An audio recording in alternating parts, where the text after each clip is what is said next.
Hello, everybody, and welcome to the 411 Ground and Pound MMA podcast, your weekly look into the wide, wacky, wonderful world of mixed martial arts. I'm Robert Winfrey. I'm your host for the show. Tonight, we've got a review of last night, UFC 245. I said on paper it was one of the best main cards of the year, if not the best. I'd have to go back and really kind of rank if I were to do so. And in practice, pretty much was. I have a few minor gripes about this event in general, but we'll get to that in a second. Also, because the year doesn't stop just yet, we'll be previewing UFC on ESPN Plus 23. That will take place very early in the morning on the 21st of December here in the United States. The UFC is in South Korea. And Frankie Edgar will be fighting the Korean zombie, Chan Sung-jung. And there's a requisite card associated with that, but yeah, we'll go over it. It's a little iffy. And then news, such as it was. Pretty quiet news week, actually, but a few things of note happened. So we'll go over all of that. You guys know the drill by now. For those of you who are sick and tired of me talking to myself, and I don't blame you, we have Jeff Harris back with us after a couple of weeks off. Jeff, it is really nice to have you back. How are you doing? I can bring you in warm, or I can bring you in cold. Our secrecy is our strength. Our strength is our survival. This is the way. I'm Jeffrey Harris. You're welcome for having me back, Robert. What's that from? The Mandalorian. That would have been my assumption. I haven't seen it yet, is all. So I would say in practice that was not the greatest card of the year. It was pretty good. I'd have to go back and really get noodly about paper. I'm having a hard time thinking of a better one in practice. It was a great fight. The other two title fights were a little underwhelming, to be honest with you. Especially, I expected more out of Nunes's performance. Germaine de Randamie is not I would say, a world-class exciting fighter, but she's who they had. But we'll get into it. All right. Let's go ahead and jump into UFC 245. Jeez. Where do we want to start with this? Main event. Hang on. Let me get my brief gripe out of the way so we can talk about the action as it was without me having to potentially complain about this at a later point in time. This was a really good event in practice. That said, this event was 13 fights and lasted over 7 hours. This was a long event. And if the fights were not as good as they were, I don't know. I really don't know what might have happened, because this one, they were good fights, but man, did this one go long. In your main event, Kamaru Usman defends and retains his welterweight championship, defeating Colby Covington via TKO at 4:10 of the 5th round. Jeff, I suppose I should ask you this question. You and I are going to have a disagreement about how good this fight is, and that's fine enough. This fight did very little for me, as far as enjoyment goes. But how did you have this scored going into the 5th, if you were scoring at all? Into the 5th, I had it either 2-2 or 3-1 for Usman. Okay. I don't know how you could have had it 3-1 for Colby going into the 5th. But you would have given Covington the 3rd in that case, I believe. I don't even feel like he won the 3rd, to be honest. I feel like he came I don't remember if it was the 3rd or the 2nd that was... No, the 2nd. The 2nd was kind of the swing round of the first 3. Covington gets the 1st, Usman gets the 3rd, the 2nd's a little iffy. What I remember is the first 3 rounds being very close and evenly matched, too. But I remember Covington looked like, by the 3rd round, it looked like he was slowing down, and it looked like those body shots were really starting to hurt him. That and the broken jaw. Yeah. That's a rough combination of stuff to deal with. And let me also just say, in terms of the length, even for an end-of-the-year card, I really think 3 title fights on the main card is pushing it. You never need that many. Because every fight went into the 5th round. And for a UFC card, it's asking a lot, and you're almost guaranteed to go over, especially when you have a main card with 5 fights, which this one did. It's just not a good idea. No matter what. I agree. You never need 3, and I think history has proven that over and over again. I agree. And for anyone out there saying, but if Amanda Nunes had in the first round like usual, no. Stop. Just stop. Jermaine Durand to me is not the type. Jermaine Durand to me does not go away easily. This was entirely foreseeable. Right, and Amanda's has a reputation of being a quick finisher, but not every fight. I mean, look at her fights with Valentina. Yeah, those went long. Her fight. I mean, for God's sake, her fight with Raquel Pennington. So I mean, why are you saying this was one of the best cards of the year if the main event did nothing for you? Because I think on balance it was. The fact that I was a little bit cold personally to the main event doesn't change the fact that a lot of people really enjoyed it. I mean, it was certainly. And look, I feel like there are better cards with better main events that probably would meet your standards. Can you name one off the top of your head? Not off the top of my head. I'd have to, because there's so many fights. Well, let's limit it to pay-per-views for the sake of discussion, then. All right, I'd have to. I mean, we're in December now, and I'd have to go back and look because it's hard to keep track because there are so many fights now. It's hard to just keep track of which ones happen where. And I'm sure there were a couple. There have been some good ones this year. Let's see. And if I did main card of the year, I'd go back and look through stuff more specifically, but. I want to go back and look at 2019. Okay, so. Hang on, let me have I'll bring up the list here and we can just kind of go through it very quickly if you're so inclined. So we start with. What about 220, 232? No, wait, that was December. Damn. Okay, so there's not a pay-per-view in January of this year. So starting in February, we have 234, Silva versus Adesanya. Not a better main card. No. 235, Jones versus Smith. Jones versus Smith was not a good fight, but let's see. Not a better main card. 236, maybe. Let me look at the full main card for 236. Actually, 235 other than Jones versus Smith, didn't turn out too bad. 235 wasn't bad. But, Zhang and Torres was kind of a really meh fight. Askren and Lawler was kind of marred by the questionable stoppage. And then Jones and Smith was what Jones and Smith was. 238, excuse me, not 238. 236 had a pretty solid main card. Poirier and Holloway, Adesanya, Gastelum. Okay, Roundtree and Anders, it was a one-sided. Okay, Dwight and Joban was a lot of meh. Good. I would put 238 above this one for sure. 238? Yeah. Okay, yeah, Cejudo and Moraes. That was good. That was an outstanding fight. Shevchenko and that was a squash match, but okay. Ferguson and Cerrone, Jan and Rivera. Jan and Rivera was pretty good. Ivanov and Tuivasa was the worst. Robert, I like a quick, highlight reel knockout too. I don't have a problem with it. Apart from Ivanov and Tuivasa, that was Yeah, 238 was a solid main card apart from the heavyweight fight. Well, I would definitely put 238 above this one. Let's see, Daniel versus Miocic. 239.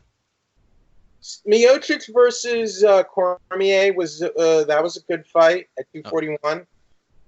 Diaz Pettis was okay. Costa Romero was pretty nuts. Brunson and Heiner sucked. Yusuf and Benitez, I would put 241 above this one too for the main card. I wouldn't. Okay. That one's going to come down to personal preference, but I don't think I'd give that one. Sure. 242. I mean, I like 242 was okay. I like the main event better at 242. Main card, no. Yeah, then that's the thing. Like, if we're just talking main event, sure, there's plenty of fights that were better than Usman and Covington. But point being, it was a really solid main card. 238 for a main card pay-per-view. I would say 238, 241 were better for me. And, if I dig back ESPN, there might have been a couple of ESPN cards I would probably find that I enjoyed in terms of lineups and action. But it all comes down to personal preference at the end of the day. And yeah, this was a really good card, all things considered.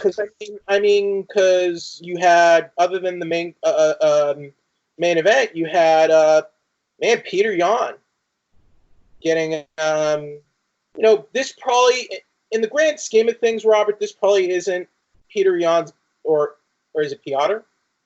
Just go with Peter. I'm sorry if I'm mispronouncing that. Yan, this probably isn't the best victory of Jan's career, but it's probably the most prolific. Highest profile for sure. Because he's on the main card and he's fighting a legend.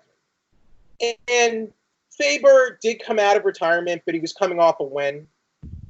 Won his last 2 fights.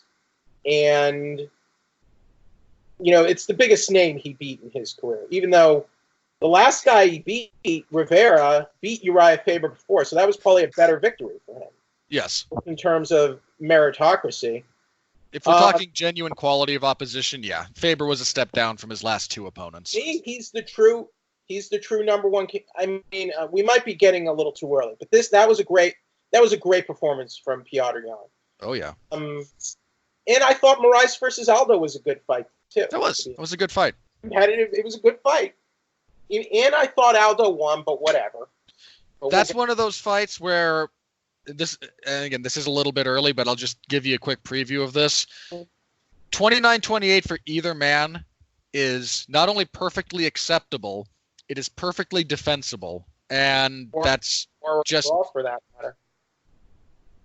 If draws were more prevalent, I could see a 10-10 in the third. But that fight is simply an example of the fallibility. 10-10 for the first. No, Moraes had the first. Okay, fair enough. I mean, he wobbled Aldo with that head kick early, and Aldo didn't do anything to necessarily get that particular bit back. I agree with your scores for Usman Covington going into the fifth. I think you had Covington for the first, and then I think you edged out Usman for the second. I had Covington 1, Usman 2 and 3, and Covington 4, I believe. Okay. So I think I had Usman in the fourth too. Yeah, the fourth was a competitive round. Like there's the reality is I think you can argue that Covington came out really like he had an impressive flurry at the beginning, but I feel like for the rest of the round Usman was dominating it, as I recall. No, how do I say that? Yeah, but that's just what I remember. It's not so much misremembering, it's more what sticks in your head. Okay. And if you were to ask me about the first round, what sticks in my head more? Yeah, it was the, 5 punches that Usman landed. That really seemed to have an effect. Yeah, like Covington did that, but for the rest of the round, like he was getting... Covington numerically outstruck him by a significant margin. I felt like in the rest of the round, Covington looked slow. He was missing a lot. He was missing a lot. He was getting hit in the body a lot. These two are, I don't want to say terrible strikers because that's not true, but they are not good. And going by, like, if we were just going by total fight, I would still give it to Usman. Yeah, if you were going by who won the fight, I would be leaning Usman in the fifth. This fight, I know why people responded to it the way they did, because it looked like a Rocky movie. And I mean that in an incredibly pejorative sense in a handful of ways. There was no wrestling. They canceled each other out. They didn't even try. That's what really shocked me about this. There's 2 things about the way this fight went that kind of surprised me. One is that neither of them even tried. Like, I didn't expect either man to have a definitive advantage in the wrestling. The fact that neither of them even wanted to go near that was a little surprising to me. If nothing else, you do it to open up the rest of your game. The other thing that surprised me was the way Covington fell into Usman's pace on the feet. And it's not entirely clear to me how much of that stems from Usman forcing him to do so and how much of that stems from Covington just kind of accommodating him. And it'll probably take a couple of rewatches of the fight to get a little bit of a handle on that. But those two had a huge stretch of time in like the second and third rounds where where Usman would hit Covington to the body, so Covington would hit him to the body. Then they just jab each other at the same time. They did a lot of that. This was not a boring fight by any stretch of the imagination. But if we're talking about, my personal level of enjoyment, if I want to see crappy striking, I can see that anywhere.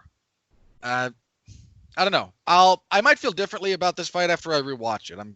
This was the last fight in a long event.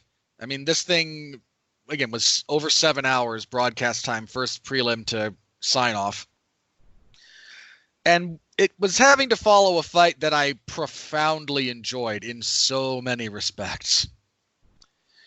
And so in that respect, as far as my personal enjoyment, this might have been dead on arrival.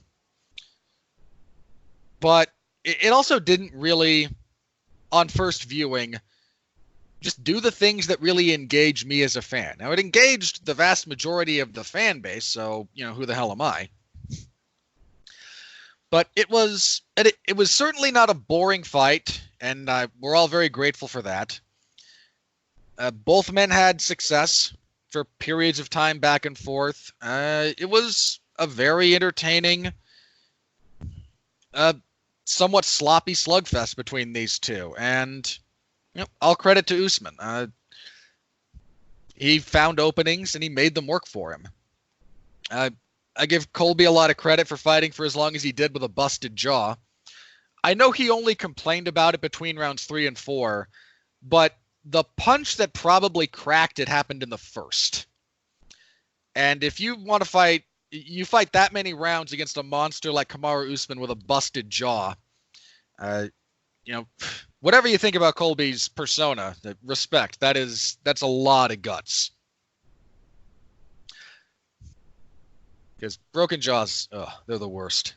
Not the worst, but they suck. Okay, I want to ask you this question coming out of this fight, Jeff, because it strikes me that the UFC has a bit of a problem at the top end of welterweight that might not be immediately self-evident. Who should Usman fight next? George Masvidal. He doesn't want it, neither does Jorge. You don't always get what you want.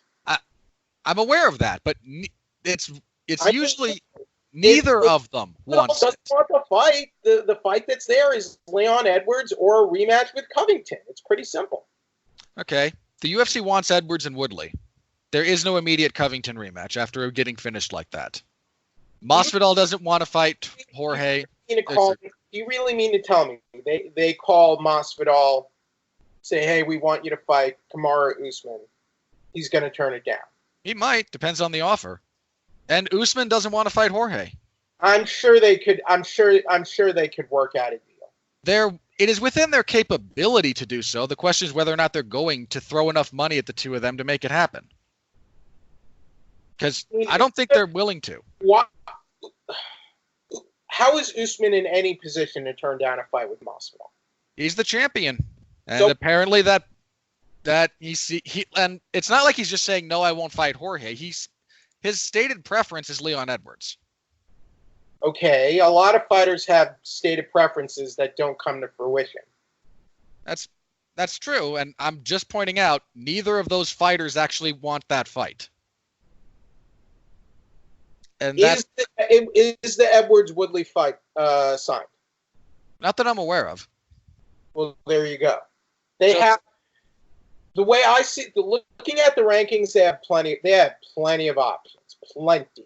And depending on how this card pans out, you mean to tell me, Covington heals up, they wouldn't do a rematch? They would not. I don't think they'd do an immediate rematch. There's definitely enough juice for a rematch. There might be enough promotional juice for it, but I don't think they will. I don't think they'll do it. not an immediate. I don't think that they should do an immediate one, but come on, Masvidal. Well, hang on. Here's the problem that the UFC has at welterweight right now. Or you could do the Masvidal Covington grudge match. They set that up too. Yeah, that seems more like. I wouldn't even say that seems more likely. That's a more feasible outcome, I think, for both Covington and Masvidal. Doesn't we all the way to the WWE or whatever, or works himself into a shoot out of the sport. I don't know. I'll talk about Covington in a second, but here's the problem the UFC has right now with the top end of welterweight. I'm going to list the top 6 guys outside of Usman as champion. Now, these rankings have not been updated in the wake of 245. All right. But here's the top 6 guys in order currently listed: Woodley, Covington, Masvidal, Edwards, Dos Anjos, Maia. I'm not seeing any problems here. I'm seeing there is exactly one name there that Kamaru Usman has not already beaten decisively in the UFC. Masvidal. That's it. So he doesn't want to fight Masvidal, and Masvidal doesn't want to fight him. I don't really care what they want. I'm seeing options here. Usman dominated Woodley thoroughly. There's no appetite for that rematch. It sounds like what you're telling me is that Usman is a pretty great champion to have beaten all these guys. Usman is the best. Hang on. Usman is the best welterweight in the world. So he's beaten 2 former UFC champions. He's beaten everyone in the top 5 except George Masvidal, and he's beaten Damian Maia, who's fought for the UFC title multiple times in multiple divisions. Yes. And this might not seem like much of a problem, but that's kind of a problem. I'm not seeing a problem here. To me, these are good problems to have. To me, these are the good problems to have. To me, this is not a lack of viable contenders is a bad problem. There's not a lack. To me, there's no lack of. But we're not. There's not a lack of viable contenders here, though, Robert. There's a lack of viable contenders. No, there isn't. There is no appetite for a Woodley rematch. None. You could do one at some point. I mean, right now. Because dominant champions have fought rematches before. This is not some new radical thing, you know? I'm not saying it's outside the realm of possibility. They did Dillashaw versus Garbrandt when at a time when bantamweight had a lot of viable contenders. Okay, so we're actively wanting to redo that stupidity? To me, but you're poo-pooing the Masvidal fight on the sole notion that I don't want to fight that guy. Neither of them wants that fight. To me, those are just. That doesn't mean they wouldn't take that fight. I'm sorry. It means it's profoundly unlikely. Usman wants to fight Leon Edwards for whatever reason. That does not mean it's profoundly unlikely. Profoundly unlikely. John Jones said he was never going to fight Rashad Evans, and Rashad Evans said the same damn thing. Sure, and then the fact that they're both flaming jackasses reared its ugly head. So what? They fought each other, and it was actually one of the bigger fights for both guys. Yeah, look, they're not saying they won't fight each other because they're friends. They just don't want to fight. Yeah, look, this is nonsense, Robert. You are. Hang on, Masvidal's that they won't fight each other. Masvidal's stated goal for his next fight. Stated goal. He wants the biggest money fight possible. That is not Kamaru Usman at all. How is that not a money fight after last night? Do you know the buy rate for last night? You? No, but it wasn't. It was not trending positively. As far as I hear the fight, it sounded like it did well. Look, the reaction from everyone who watched it was fine. Buy rate for anything. They did a $4 million. They did a good gate last night and a good attendance. They always do a good gate, especially in Vegas. This was a good gate for Vegas. This was a very good gate. Yeah, they jacked up the prices because they put a lot of energy into making a great main card. Okay. So why are you so up? I don't get why you're so upset here. Look, Usman is to me. This is not as bad as what we have going on in other divisions. Oh no, no. This is not as bad. Oh no, you're entirely correct there. This is not as bad as other divisions. I think you're too attached to the idea that Masvidal Usman can't happen, which I don't. I'm sorry. I won't say can't. I'm not saying can't. I don't find it likely. Happen. I would say, look, even though Usman has already beaten Edwards has arguably earned a shot at the title. I would agree. And whether you like it or not, those fights happen sometimes, even if it's a guy the champion has already beaten. No, I would be more. I think Edwards and Usman is more likely than Usman and Masvidal. Look at who Edwards beat Cerrone. He beat Rafael dos Anjos. He's on a great one. What is it, like 7 or 8 wins? Yeah. I mean, and Usman is one of his only 2 losses in the UFC, and that was exactly 4 years ago now. Yeah. 4 years to this day. So he's more than earned his right to fight for the title. I'm completely okay with that fight. All right. So I'm okay with that fight. I'm okay with Masvidal Usman. So that right there, those are 2 viable contenders right now for Usman. There are two very viable contenders. I would take Masvidal out of that. I would take Masvidal out of the equation. So if Woodley continues fighting and wins a big fight, he can possibly be granted a rematch, because again, those type of fights happen as well. It does happen on occasion, but I feel like you're being a little stubborn here. The lack of turnover at the top of welterweight is a problem. To me, the problem, and another big problem here, is the lack of fights for Ponzinibbio. Well, some of that's on him. You're correct. Now let's see. Do we finally have? Yeah, some of that's Ponzinibbio is always getting hurt, so that's kind of taking him out of the equation. But I mean, if Ponzinibbio can fight and win a fight, I feel like he'd rightfully be in this conversation as well. That would be nice, but he can't stay healthy. To me, the welterweight situation is working itself out, and you're just being belligerent. Look, in 8 months, it might be much clearer and in a much healthier spot. All right, so I feel all right. So look, this fight, we've been needing to see this fight for like almost all year, right? Ever since the Woodley fight. This fight happened. Since the Woodley fight, yes.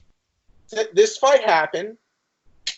I mean, we don't need a new welterweight title fight right away. I feel like you're let's let things settle.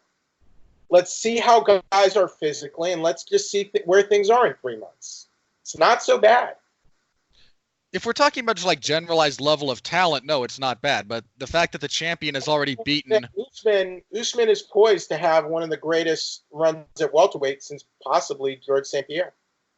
That's entirely possible.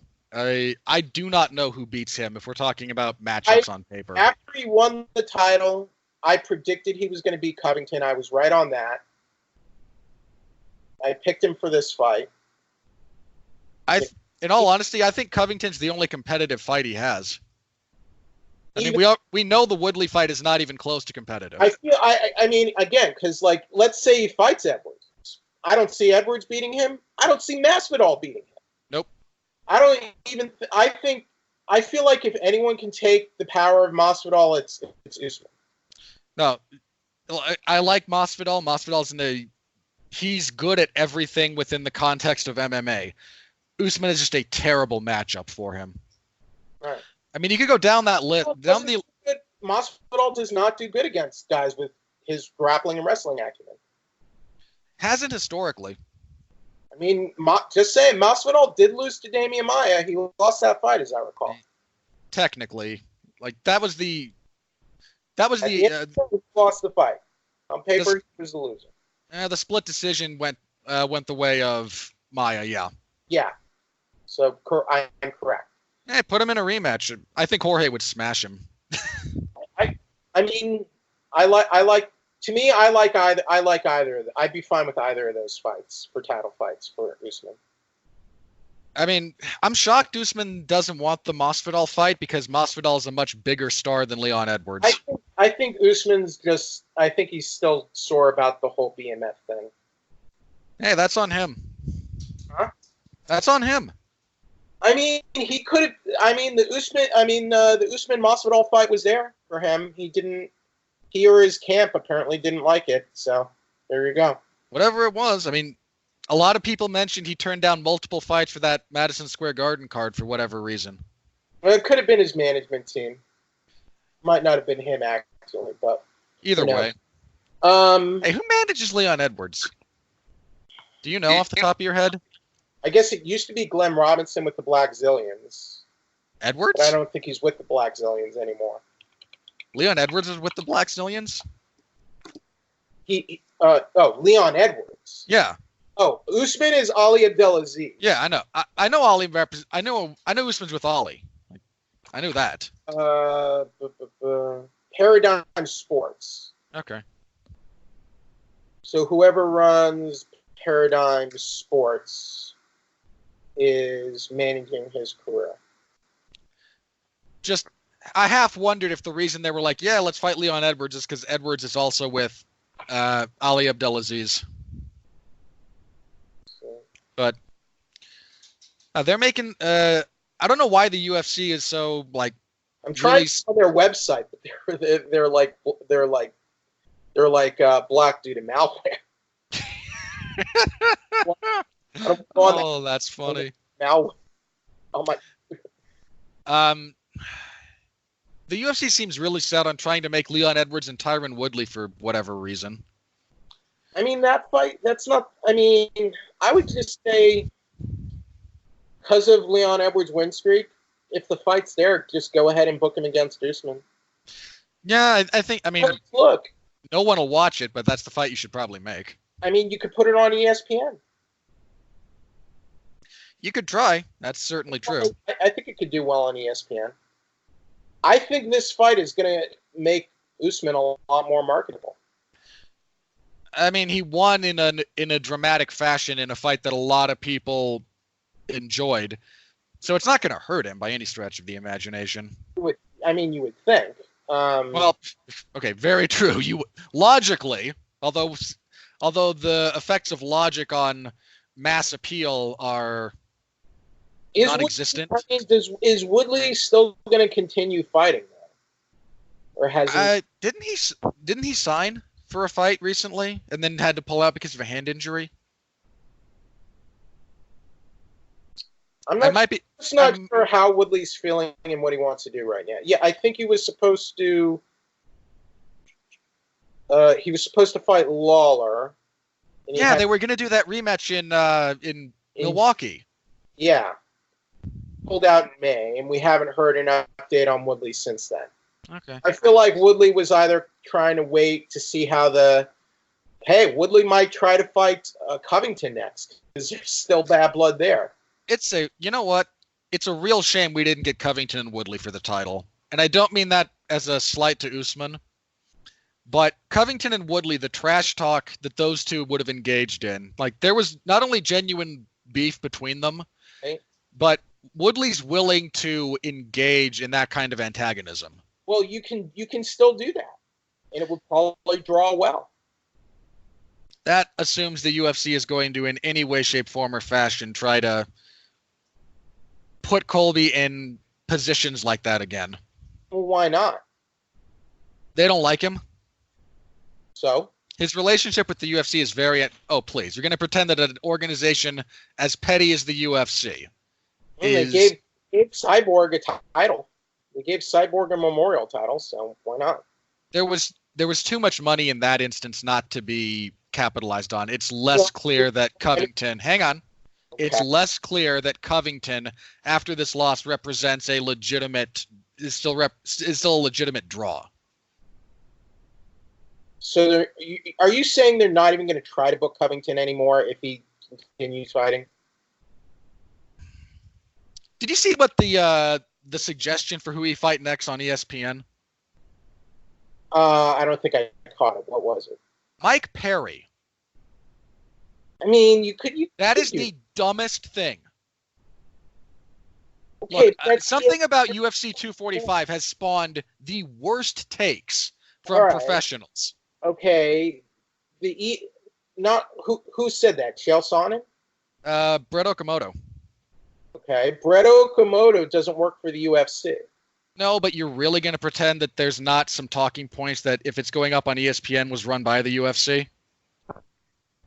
Okay, not all those suggestions. Like I've I heard know they talk. don't. I know they don't always happen.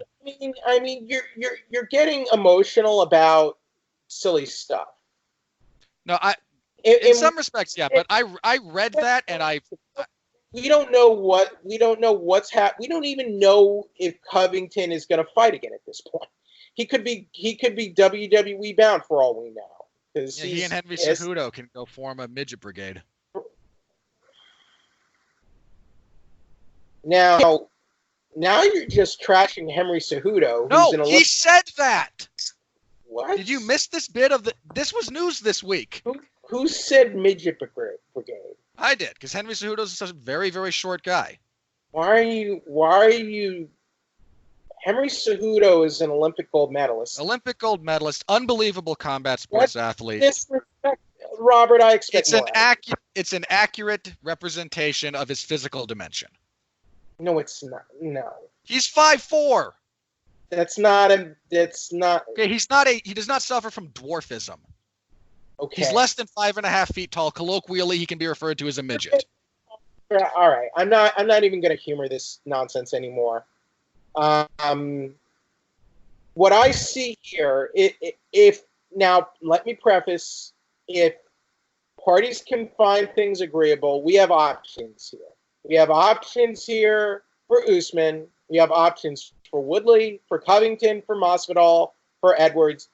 That, to me, if they play out, would not be the worst thing in the world compared to some of the nonsense we have had to put up with in the UFC in the past.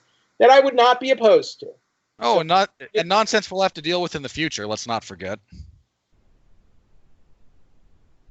To me, the options that are in front of me are not so terrible, and I feel like you're being a little too pessimistic and just looking at all the worst case scenarios. Look, when being pessimistic stops being accurate more than 50% of the time, I'll stop. Okay, but like to me, these possibilities. To me, even a possibility of Covington versus Perry is not as bad as a situation where we had Covington fighting for an interim title, and then he got stripped of it like 4 weeks later. Yeah, that was stupid. So that was profoundly stupid. So to me, that was the way all that played out was more profoundly stupid than all the suggestions you're even talking about here. So hang on, no.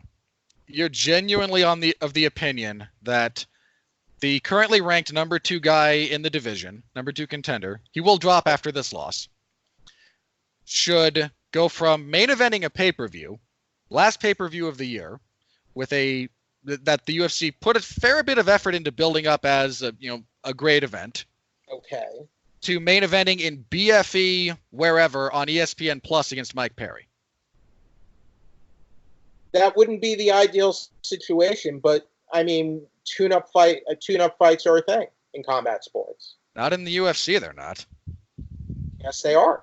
When was the last time a fighter genuinely got a tune-up fight in the UFC? I mean, Tony Ferguson and Khabib have had them. No. They've One of those last-minute replacements. Yeah. Yeah. As a last-minute replacement. Those were not the scheduled fights. Okay. When was the last time the UFC scheduled someone against a bum to destroy? Are you saying Mike Perry is a bum? Yeah, he's closer than he ought to be. I mean, are you saying he's a cab driver? I don't know what he does in his spare time. He's weird. I mean, point being, the only time I can remember the UFC going out of their way to accommodate a fighter by giving them a catastrophic mismatch was Valentina Shevchenko and Priscilla Cachoeira. That's it. We've seen mismatches on cards before. It's happened. Fights. We've seen tomato can fights in the UFC. How often? I mean, I would say maybe not frequently, but Can you name me any of them that happened in the last 6 months? I mean, Valentina versus Liz Carmouche. No. The fight sucked. I'm not defending the fight. But that's That was the champion against the number one contender. The fact that women's flyweight borderline doesn't need to exist is a different discussion. Valentina versus Jessica I. Also, the champion and number one contender. Look, I'll say this: women's flyweight probably shouldn't exist. Well, I mean, to me, those are still mismatches on paper. Yeah, but they're not tune-ups. I was talking about mismatches. Okay, so then John Jones against anyone. Typically, yeah. So, I'm not. And some of that is okay. So let's remove. Hang on. Remove champions from the equation. Then. I mean, you're so upset, but I don't need. I highly doubt a Covington Perry fight happens, just because I feel like it doesn't make a lot of sense right now. No, but I'm gonna go ahead and bet that the UFC does everything in their power to downplay him. I don't feel like that's going to happen because Dana White was not doing that last night. Well, sure, but Dana does weird stuff on the night of the fight. He's always said dumb stuff or stuff that gets walked back quickly. Yeah. I'm just saying. If I were to bet, I feel like Covington. They were able to market Covington a lot for this fight. I feel like they know he has value to some degree. I'm just saying, don't be surprised when he's main eventing an ESPN Plus card at 3 a.m. in Singapore. So you're sticking up for Covington now, and you think UFC is going to bury him? I think they're going to try. We'll see. Again, I'm not so sure. We'll see. I might be wrong. I mean, I feel like the reason I feel like you're wrong because then they would have never allowed this fight to happen in the first place if that was the case. Their hand got forced. I feel like if that was a reality, he would have never fought Lawler in a main event. He would have never fought Dos Anjos in a main event for a title, fake title or whatever, the boo-boo title. He would have never fought this fight. I'm sorry. They could have tried to push forward the Masvidal fight. They could have tried. I mean, Masvidal was even saying if something happens, he would have been open to fighting Usman tonight. So I mean, let's not get things screwy here, Robert.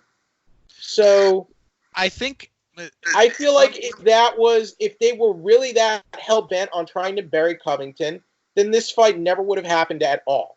It's too hard to bury somebody who's winning. I mean, it's happened. I didn't say impossible. I said it's hard. They've tried. I feel like they've tried to do it with Ferguson. When did they try to bury Ferguson? I feel like they've denied Ferguson. Okay, don't get me wrong. Like, there's been some wackiness there, but I don't think they've ever buried him. I feel like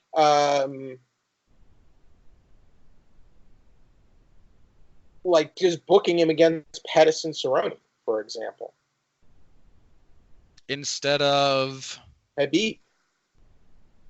When one of those was a direct result of them doing Khabib and McGregor, which, however stupid that is, fine. It made too much money for that not to have happened. Yeah.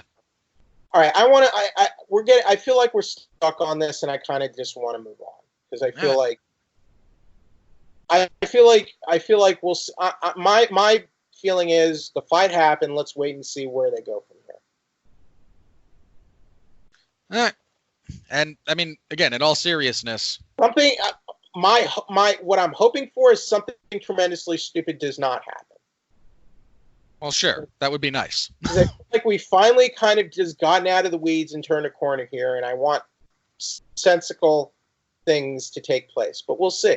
Well, this fight was the sensical thing to do. Exactly. So I'm rooting for that to continue because we had two sensical matchups last night that were the right matchups. We had three. I don't know. Who else? Don't get me wrong, but the fight was not competitive. But if it wasn't Jermaine Duran to me, then who was it? Let's move on to Holloway versus Volkanovski, which I guess was your fight of the night. Yes. Yes, it was. Which I was a little underwhelmed by, but there was a lot of technique on display. Which is more what I like. If you ask what gets me going as a fan, Okay. it's stuff like Volkanovski and Holloway. It's nuance mixed with action. It's technique mixed with violence. It's the stuff at the highest level that tends to really get my blood going as a fan. And Usman and Covington was a sloppy pseudo kickboxing match. Volkanovski and Holloway is the highest level of mixed martial arts that you can find. Volkanovski, for the record, defeats Max Holloway via unanimous decision 48-47, 48-47, 50-45 to become the new featherweight champion. This is Max Holloway's first loss at featherweight since 2013, and in something like 14 fights, which is insane. I loved this fight. I loved this fight so much, and I'm going to have to watch it again to really, if I'm going to try and get a handle on what Volkanovski was doing. Because Volkanovski's game, as really all of the guys at City Kickboxing, is incredibly not only nuanced, but deliberately obfuscated. If you're not really paying attention, it's not always immediately clear what they're doing. And I am not nearly good enough to watch just once live at what any of them do and kind of pick up on it. There's a few broad things I can speak about here that Volkanovski did very well. One was leg kicks. He tore up Max Holloway's left leg, and it kind of started to get to Holloway a little bit. Not just in the stance switching, which Max is an ambidextrous striker. He works from either stance quite well. But it did hamper his mobility a little bit, and it was just a constant disruptor of his timing, of his rhythm, and a constant scoring technique for Volkanovski. The other thing that Volkanovski did very well was shifting punches, which seemed to be, I don't want to say kryptonite for Max, but it's something that has caught him in the past. Brian Ortega cracked him with the shifted punch. Dustin Poirier badly rattled him with the shifting right hook in their fight. That was like the first big blow of the fight.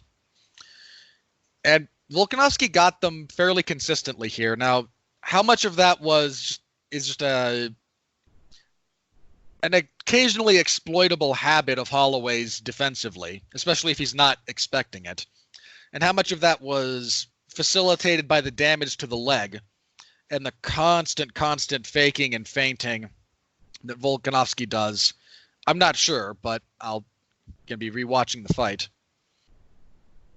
Max Holloway did have a really good answer for the clinch, which was one of the things I was curious about, because Volkanovski's incredibly strong physically and has a very good clinch game. But anytime they clinched up, Max was very quickly able to build a frame, force separation, and get free. I don't think Volkanovski had the kind of prolonged clinch control time that he wanted. Both men landed, but there's something about Max that was pointed out statistically that I think was borne out in this fight. If you look at how many significant strikes each man absorbs on average, like per minute, going into this fight, Max Holloway was getting hit about twice as often as Volkanovski was. Max has good defense. I don't mean to imply that he doesn't, but he also has a very good chin and lives on it a little bit at times. I've pointed that out before. Yeah, he fights a lot with his chin. He always has. And I mean, in all fairness, if you can, then build it into your calculation, sure. But that really kind of came back to. But Volkanovski also has a very good chin. Yep, because Max hit him. Max was able to find him, but never in a sustained way. This was an unbelievable fight by Volkanovski.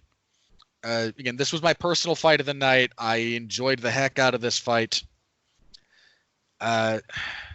Simultaneously over the moon for Volkanovski and gutted for Max.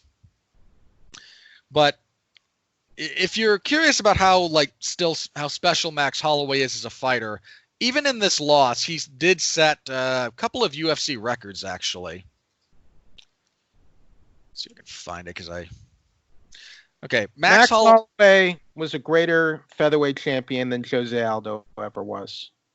Yeah, I'm not sure about that. I am sure, and I'm going to say it again. He was a greater featherweight champion than Jose Aldo ever was. Beat Jose Aldo, finished him twice. Sure, he's the better fighter. In title fights. Okay, yeah, for the record. After this fight, Max Holloway is the first fighter in UFC history to reach 2,000 significant strikes landed. Mm-hmm. He is the first to have 10 performances with 100 or more significant strikes landed, and just the third in UFC history to make it through 22 UFC fights without being knocked down. Max Holloway is an exceptional fighter. This was his first loss at 145 since August 2013. Yeah. August 2000, he has never lost. And look, he beat Anthony Pettis, former lightweight champion, in a title fight. Finished Jose Aldo in back-to-back title fights. Beat the undefeated Brian Ortega in a title fight. Beat former lightweight champion Frankie Edgar in another title fight. He is one of the greatest UFC champions of all time. One of the greatest fighters of all time, period. Yeah. And I say that not just because Max is awesome and I've been a vocal proponent of his, but also so you really understand how special what Volkanovski did was. Because nobody does that to Max. Volkanovski is the real deal. I think we have to admit that now. I don't know if he'll have a more successful title run than Max did, but he's proven he's a real commodity with this fight. This was great game planning, great technique. It wasn't the most, I would say it wasn't the most aesthetically pleasing fight. You scored this fight, Robert, 50-45, correct? I did. For Volkanovski. I'm not entirely sure how much I stand behind that at the moment. Okay, so let me read you the other scores. Junichiro Kamijo had it the same way as you. Oof. Chris Lee had it 48-47. First 3 rounds for Volkanovski, second 2 rounds for Holloway, that's how I scored it, honestly.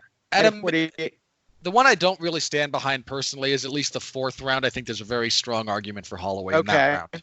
Okay. So, do you think it's insane this judge scored it 48-47 for Volkanovski? No. Okay. Now, another judge scored it 48-47 Volkanovski, but round 2 for Holloway, and let's see, round 2 and round 5. What do you think about those scores? I don't think Holloway should have the 5th round. Okay. Actually, you know what? I feel like Volkanovski finished the fight stronger, didn't he? That was my impression. Okay, so yeah. Maybe I would probably go. I think I felt like he was winning round 4. Was my feeling. I felt like he was turning it up in round 4. Yeah, but he wasn't having success in round 5, as I recall. Max. So I would give him 49-40. I would score it 49-46 for Volkanovski then. That's fair. Yeah, Max seemed to find something in the 4th that he was able to kind of work with, and then Volkanovski adjusted to Max's adjustment in the 5th was kind of my read on it. Here was kind of my problem with Max. Max, it looked like he was taking too long to feel out Volkanovski and never really got his timing down. And usually what Max will do is he'll take his time a little bit and then he'll turn it on in the later rounds. We kind of saw that in both fights with Jose Aldo, right? But, I mean, I feel like his earlier rounds with Jose were kind of close, as I recall, weren't they?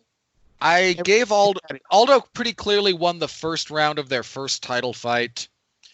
I mean, if you're looking at officially, the official scorecards for their first title fight had Aldo up rounds 1 and 2 going into the third. Now, this was, I mean, it was last year, but how do you remember I feel like he was more dominant against Ortega, as I recall. Like, far more dominant, wasn't he? Ortega's utter lack of striking defense played into that. Yeah. Yeah, the Ortega fight is an all-time great ass whipping. Like, okay.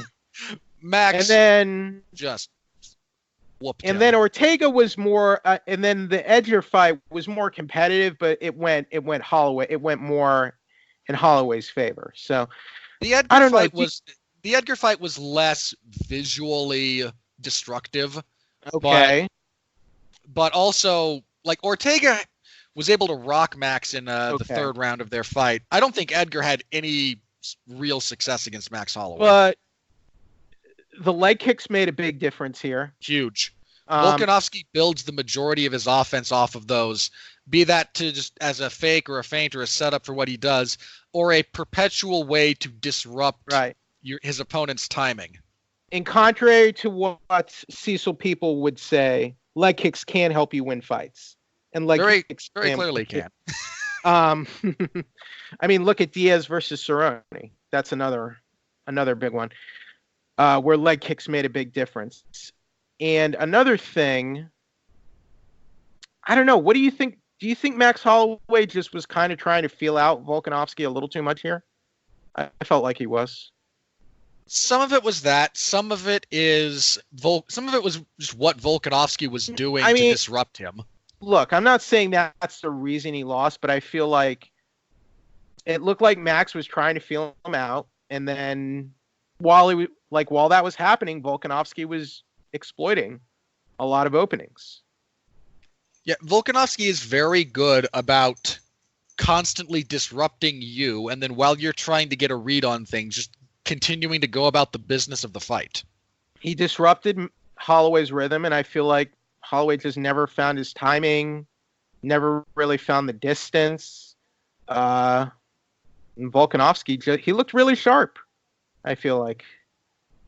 This was a good technical performance, but not really like a fight of the year candidate to me. It's on my list for fight of the year. Okay, but that's also my list, so. Okay. Whether or not it makes the final cut of the top 5 remains to be seen, but all right. They're probably going to do an immediate rematch. I don't really have an issue with that. I don't like that. I don't like it because I've got rematch fatigue at this point. I think we all do. But if you're going to give immediate rematches to guys based on body of work in the division, I mean, who, if not Max, you know? It's just too bad that Zombie Ortega fight's not happening. Well, we get Zombie Edgar instead. Let's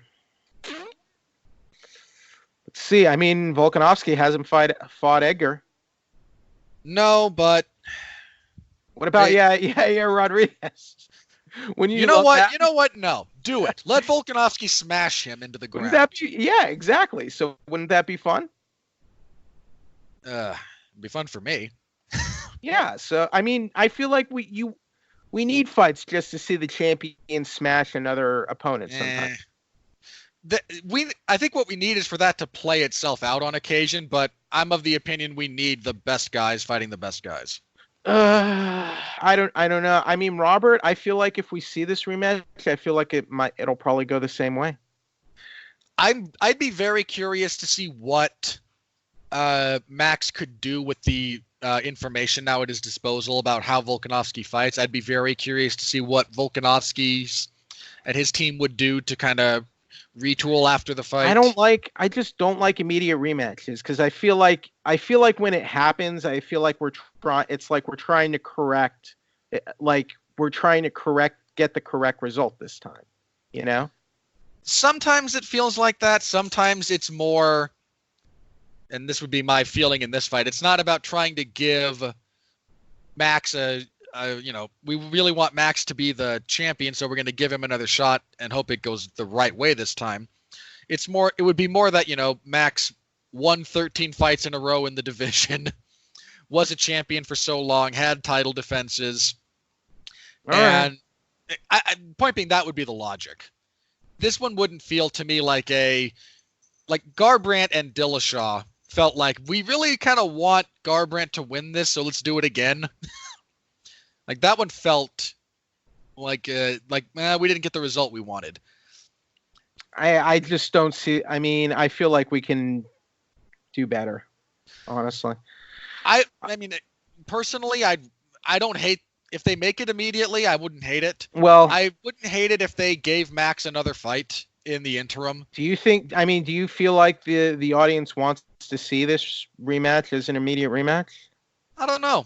I know you like the fight, but do you feel like the UFC fans want to see it? That's a tough one. I mean, Max. I don't feel like a lot of people were coming out of this fight wanting to see a rematch. No, and Max, God bless him, is great, but he's never been a draw. All right. I feel like we can move on to the next title fight. Yeah, I think if someone's going to put a logjam into the immediate rematch, it's going to be the winner of Edgar and Korean Zombie. Because especially if it's Edgar, because he's going to say, hey, give me another title shot, because he just needs a worse record in UFC title fights.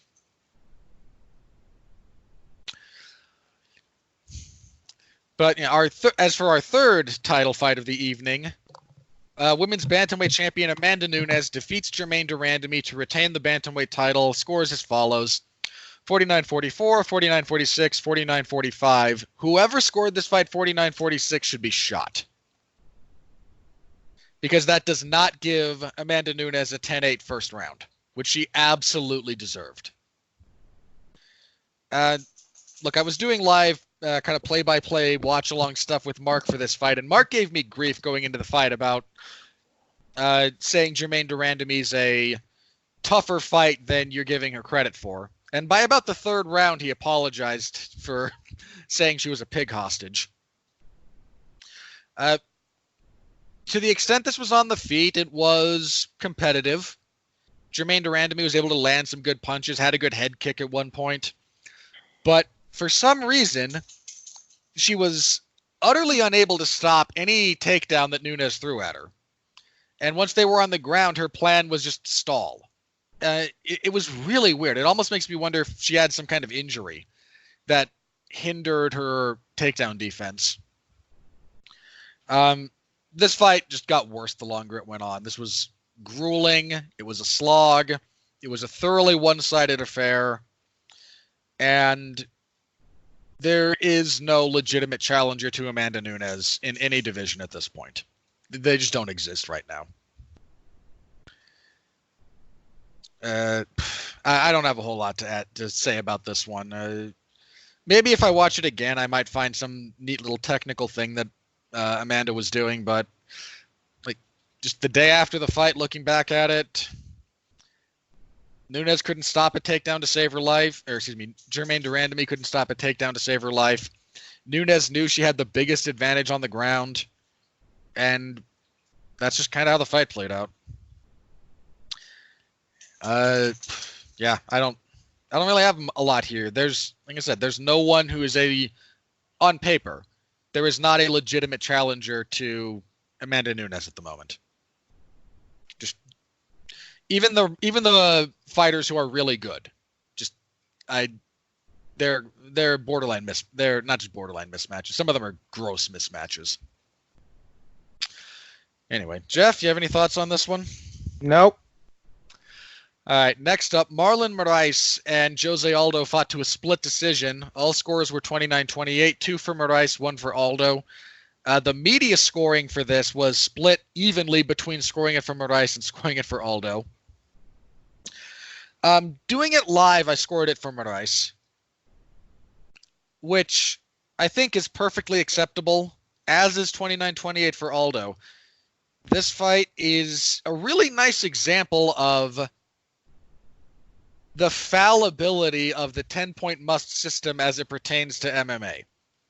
Because you can easily easily justify, defend, and understand a score of 29-28 for either man. You could walk out of that fight and easily say either man won.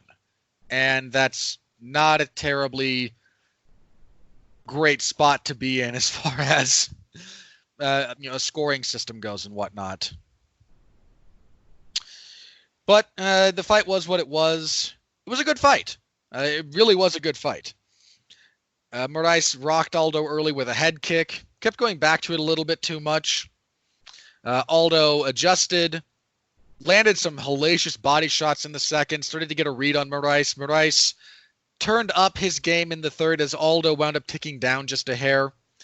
It's amazing to me that Aldo, for as bad as he looked on the scale for the weigh-ins, and he looked awful, somehow that weight cut wound up having him fight a generally higher paced fight in this affair than he had in the rest of his UFC career. Again, tough fight to score. Giving it to either man is perfectly acceptable. And yeah, all in all, a very entertaining fight. So, Jeff, how'd you score it? And what do you think happens to either guy going forward? I scored it.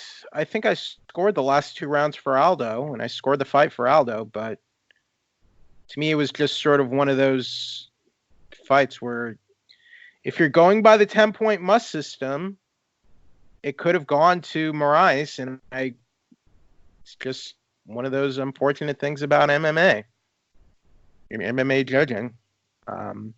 That said, I think this is more proof that Max Holloway is the greatest featherweight champion ever. Because Aldo, well after he lost the title, has continued to fight at a very high level. Yeah, Jose and Aldo when he dropped down, he was still a top 5 contender. Yeah, whether or not that's accurate, he was officially ranked there. I mean, look at what he did before the loss to Volkanovski. He was arguably still in the top 3 when he lost to Volkanovski. If you're asking me legitimately, I mean, he beat. Well, no, hang on. If you're asking me if he was one of the 3 best fighters in the division, yes. Yeah, he was, because he beat Moicano and he beat Stevens. Finished them both. Yeah, right. Jose Aldo's an all-time great. Arguably, if he beat Volkanovski, he'd still be in the top 3. So I mean, and he was competitive in that fight, as I recall. What, the Volkanovski fight? Yeah, he lost, but I mean, it wasn't like 10-8s in those fights. Yeah, but that fight is I'm saying he was in that fight. He didn't look like an old and slow old man. He did not look out of place, but that fight, if you rewatch it, is not that competitive. Whatever. That's not a knock on Aldo. Okay, but that's Alexander Volkanovski, and look what he just did, and he did that right before fighting Max Holloway. And so, I mean, to me, it's just that he could look that competitive dropping down a weight class. Especially after looking that bad on the scale. So, to me, it just speaks of how good Max Holloway was during those fights. And you got to give it up to Max Holloway. I'm happy to give Max Holloway props. He's a great fighter. He's a generational talent in many respects. He was a greater champion than Jose Aldo. Yes. I'm not sure about that. I am sure. I mean, again, if we're asking who's the better fighter, the answer is Max. Here's what I don't like. I don't like branding Aldo a number 1 contender and matching him up with Henry Cejudo. But Henry Cejudo really likes that. Henry Cejudo.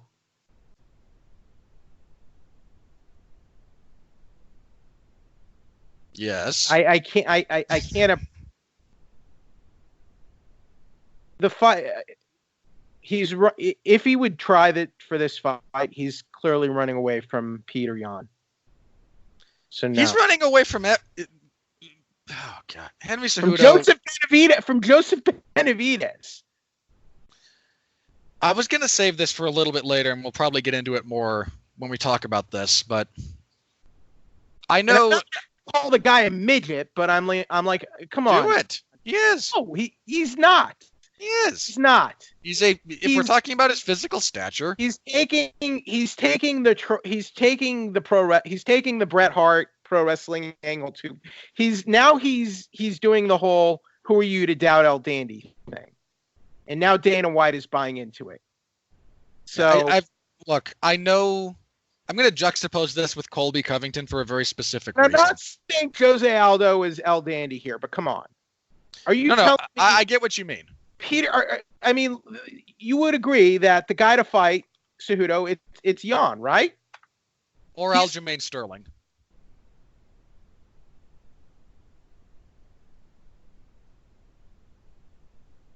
Jan has won 6 in a row, and he's 14-1.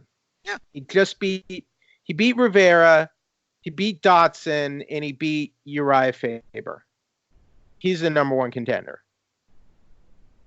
Look, I would have no issues with that. This is part of the problem with bantamweight at the moment. You've got about 3 guys that you could legitimately make a claim for being number 1 contender. I could not accept an Aldo versus Cejudo title fight. Me neither. It's the height of stupidity. But that also describes Henry Cejudo at the moment. I'm going to say this about Cejudo. And you know what? MMA fans are partly to blame for this because MMA fans love the pro wrestling shtick, and it works. Yeah, I really do kind of want to say this real fast. I know Colby's shtick rubbed a lot of people the wrong way, well, or the right way, depending on what you believe his intention was. It's effective. A lot of fans were rooting for Colby last night. Yeah. And so why shouldn't Colby do that? Like, why shouldn't fighters do that if they want to get ahead in their careers? It works. I mentioned this last week, I think, on one of the shows. Colby's behavior is actively incentivized by the UFC, the media, and the fan base. Of course he's going to keep doing it. It benefits him to do so. Right. The man was going to get cut. And then, if you believe him, and I have no problem doing so for the record, he was told that win, lose, or draw after the Damian Maia fight, the UFC was not going to re-sign him. That's the reality of it. That's happened with other fighters on win streaks. That's why I have no problem believing it. So he turned himself into a caricature. He adopted a persona, and made a tremendous amount of enemies. I'll make my point here. Chael Sonnen did the exact same thing. Yep, Sonnen did it. He had a similar. I mean, they didn't threaten to cut him, but he was like, "Man, I'm fighting Yushin Okami on the prelims. I'm not happy." And he decided that the best way to amend his situation to make it more in line with what he believed was to adopt a bunch of stupid pro wrestling isms. And hey, it worked for him. Credit to him. And you know who else it worked for? Muhammad Ali. Yeah. What's Muhammad Ali's real name, Robert? What's his birth name? He was born Cassius Clay. Okay. Who did he model Muhammad Ali after? Gorgeous George. Yeah, George. I was going to say Gorgeous George. Who is Gorgeous George? Professional wrestler. After he had won a gold medal at the Olympics, and no one gave a crap. This is documented. It was in a movie by Michael Mann. People want spectacle. It's been like in combat sports. It's been that way for decades. They want stories. Much longer than decades. All right. The whole history of combat sports dating back to the Roman gladiators. They want spectacle. They want character. They want characters. They want the gimmicks, right? Well, sort of.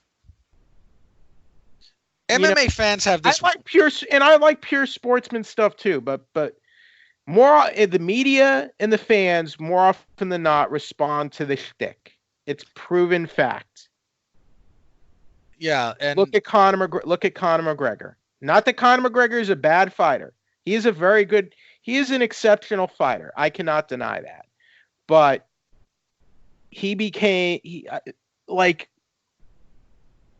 we have just random stories like Conor McGregor would sneeze and people would write like a 1,000-word story about it because he's Conor McGregor. You know? That's how it was getting with him at one point. And not everyone can do that. And and you want to know what else, Robert? Not everyone has to act like that to become a star either. I'm not saying this is how it always has to be a success, but what I'm saying is more often than not, it works a lot to become a marketable success in combat sports. It's shocking to me that more MMA fighters have not tried it, in all honesty. I don't, and maybe they don't want to, and I don't mean this as a disparaging thing, but what Colby does takes a lot of effort. Yeah. I think maybe they don't want to put forth the effort. Some don't want to put forth the effort because they already put so much effort into training. God. Everything else takes so much effort. Some think it's too phony. Because I believe Colby that what he's just doing is sort of just taking himself and dialing it up to 11. Like, yeah. I believe he does support Trump and agree with like the Trump stuff. But as you said, he acts like a cartoon character about it. Because he takes he takes the offensive taglines and the offensive lines and he repeats them ad nauseum, or he makes them even more exaggerated. He goes to a press conference and he's like, Epstein didn't kill himself. He uses the memes and all that nonsense. And what else? He uses pro wrestling lines.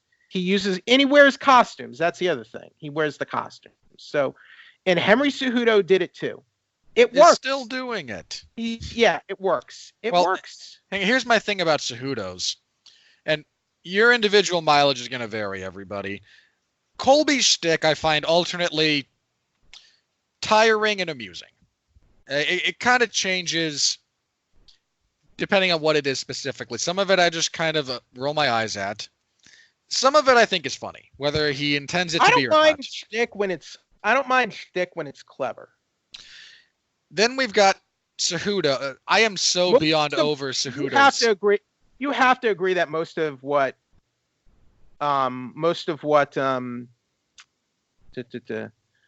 Covington did was lowbrow. You got to admit. Sure. Well, the vast majority of it was tasteless. I'm not crying for the guy. Now, some of it, and you know what? Some of it's good. Like, you cannot deny a lot of what Cejudo did. It worked. It messed up Dillashaw mentally. That's undeniable, I feel like. I think Dillashaw was more messed up by a catastrophic weight cut than anything else. Okay. What about the rematch? What rematch? Oh, wait. They didn't have the rematch, did they? No, they didn't. They were going to, and then Dillashaw failed a drug test. Right, because it was the Moraes fight instead. I don't know. I feel like he got in his head a little bit, but he might have. It wouldn't surprise me if he did to a degree, but my point in all this is just Cejudo's shtick, which has been reported on a few times now, and I get why they're doing it. It's material to fuel a news cycle. I am beyond over Henry Cejudo's shtick. He is the champion. Yeah, he is. You have two divisions. And a gold medalist. The first gold medalist to win a UFC title.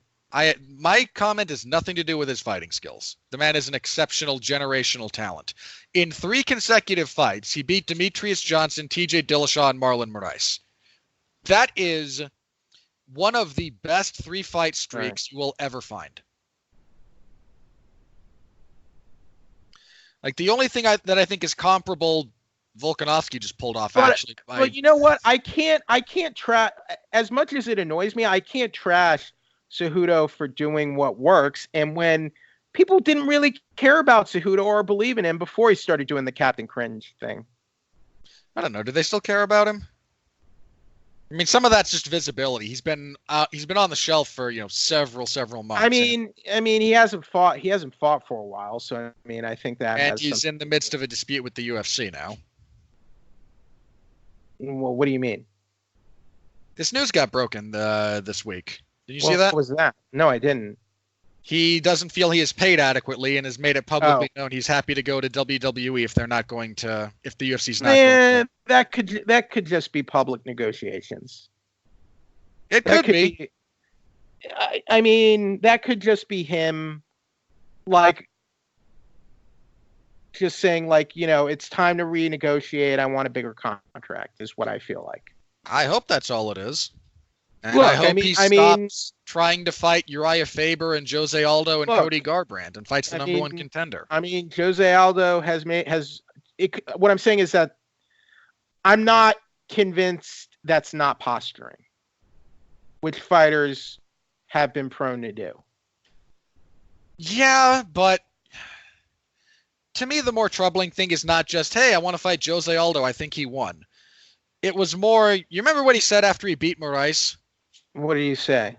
He said, I've got a hit list of guys I want to fight. I want to fight Dominic. Right. I want to fight Uriah Faber. I want to fight Cody Garbrandt. I want to like. Well, and before the fight, he's like, I'm going to save the flyweight division. Yeah. I will save flyweight from the mean TJ Dillashaw, and then proceed to abandon the division and actively not accept fights with the number one contender at flyweight. Well, granted, he is injured now, but sure. And I'm not saying that. Look. I'm willing to give. He is, but look, Cejudo. I feel like Cejudo is owed more money. I agree with him there. Look, all fighters are underpaid. Well, I mean, I have honestly, if he's trying to get more money out of the UFC, I don't have a problem with that either. That I don't have a problem with on paper. If that's all he's doing, sure. If he's posturing for more money, I can't fault him for that, because I feel like, winning what he's done is very good. So I would say if you can get more money, I say go for it. But I do think he has to defend one of those titles against a legit contender. That would be nice. I would sincerely hope, but. Speaking of legit contenders, because that's about as big a segue. Petr Yan. Yeah, kicking off the main card, Petr Yan defeats Uriah Faber via head kick knockout. I don't know. That's how I pronounce it. That's how I've heard others do it. That's what I go with. Defeats Uriah Faber via head kick knockout 43 seconds into the third round. When that head kick was like, it reminded me of a soccer kick. Well, it started as a knee. If you watch that finishing blow, they're in the clinch, and then as they clinch, Yan goes to throw the knee. Like he bent, like it was crazy because he had the knee up first, right, and then he bent his leg into a kick. Yeah, he was trying to throw a knee, and then Faber was too far away for it to hit. He saw that it was too far away for the knee and converted it into a kick that landed. Like that's amazing. That visual. Yeah, Yan is an incredible. You almost never see finishing kicks like that, Robert. In this, they're on the rare side. Look, I said when they made this fight, I said it was barely competitive. It was less than competitive in practice. It wasn't a good. I mean, it was bad. It was bad for Faber. It was bad. He was, I struggled to understand the matchmaking here a little bit. I struggled. Then I figured it out. Why did Faber come out of retirement? I don't know. You'd have to ask him. I think he just, had competitive fire left in him, and when people would ask him, I think his stated response was, "What do I lose by coming back and trying?" Well, the answer is brain cells, buddy. I mean. Here's the thing about this Well, fight. what he loses is you know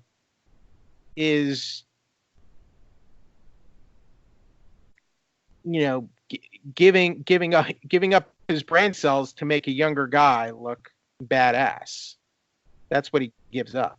I struggled with this matchmaking for a bit, but I think I finally figured it out. You give Petr Yan a high profile win over a legend. Well, it's not only that. It's part. Okay. Well, okay. If Faber wins, then you hotshot him into the title scene. However profoundly stupid that is, let's not pretend that wasn't what they were going to do. But if Yan wins, not only does he get, a high-profile win over a recognizable name. Yeah. But now he has the truly most valuable thing you can have at bantamweight. Which is what? Beef with Team Alpha Male. Oh. This is not a look. This is now. Hang on. This is only half a joke. In all seriousness, I don't know that the UFC really knows what to do with bantamweight if it doesn't feature Team Alpha Male in the main event in the title. So now we all hate Cody Garbrandt so much. Let's book him against Petr Yan.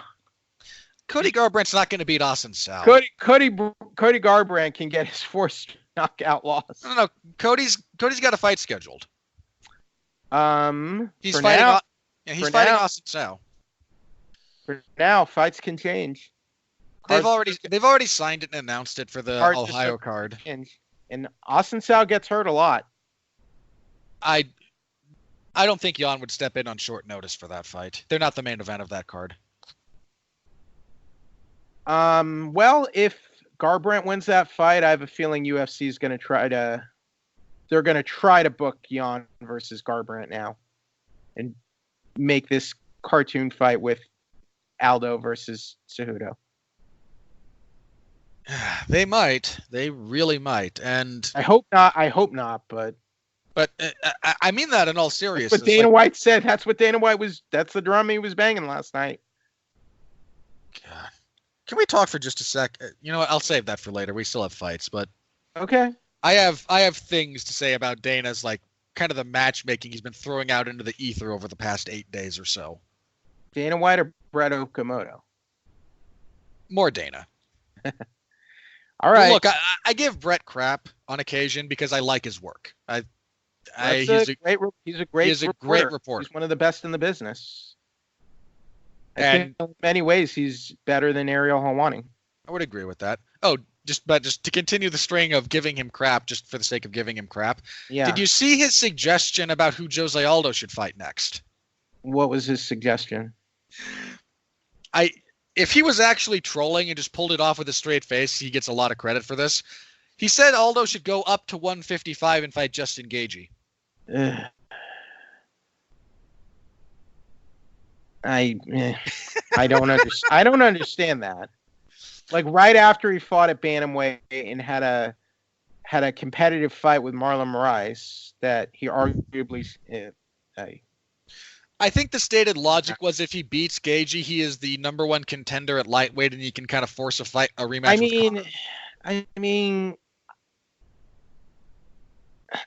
I can understand if we were talking about Aldo at the peak of his featherweight run, I can kind of see an argument for him fighting a top lightweight contender.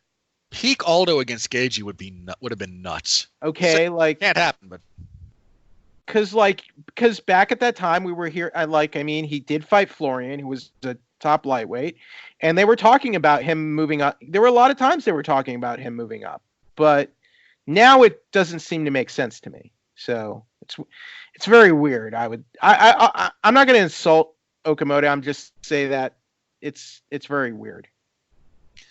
It was a really odd suggestion. Yeah. All right. So Yan should be in the title. If he doesn't fight for the actual belt next, at a bare minimum, clear-cut title eliminator. All right. Let's do quick hits. Incidentally, for just loosely adjacent to the reality of Petr Yan. Yeah.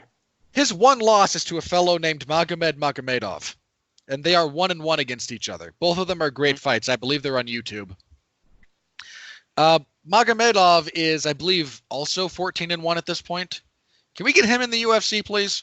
I want that rematch. I want that rubber match between those two because those first 2 fights were great. See.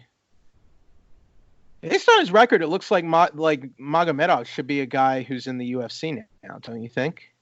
Yes, he should be. Seems like, I mean, he seems like I don't know how well he would do, but he looks like he's a good prospect to headhunt right now.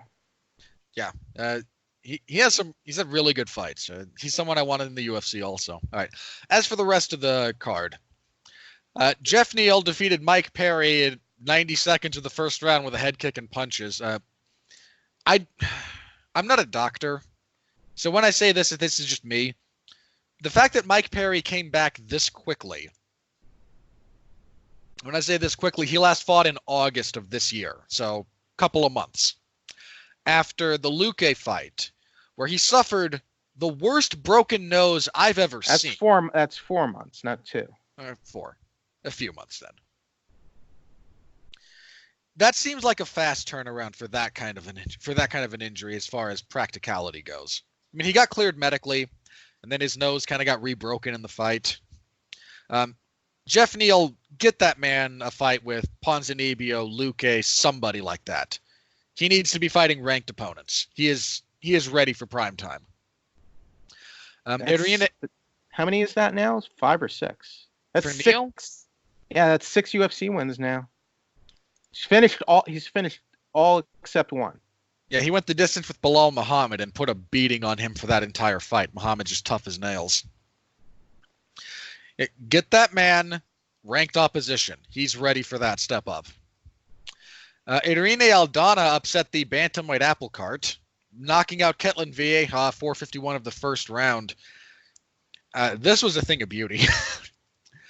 Aldana establishes the jab, steps a little bit, does kind of the Mike Tyson head bob, so motion without actually closing distance, gets Vieja to react, lunging left hook, all she wrote.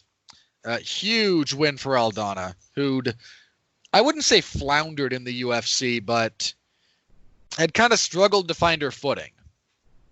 This is a huge result that could land her a title shot, just because of how the division is right now. Omari Akhmedov defeated Ian Heinisch via unanimous decision, 29-28 across the boards.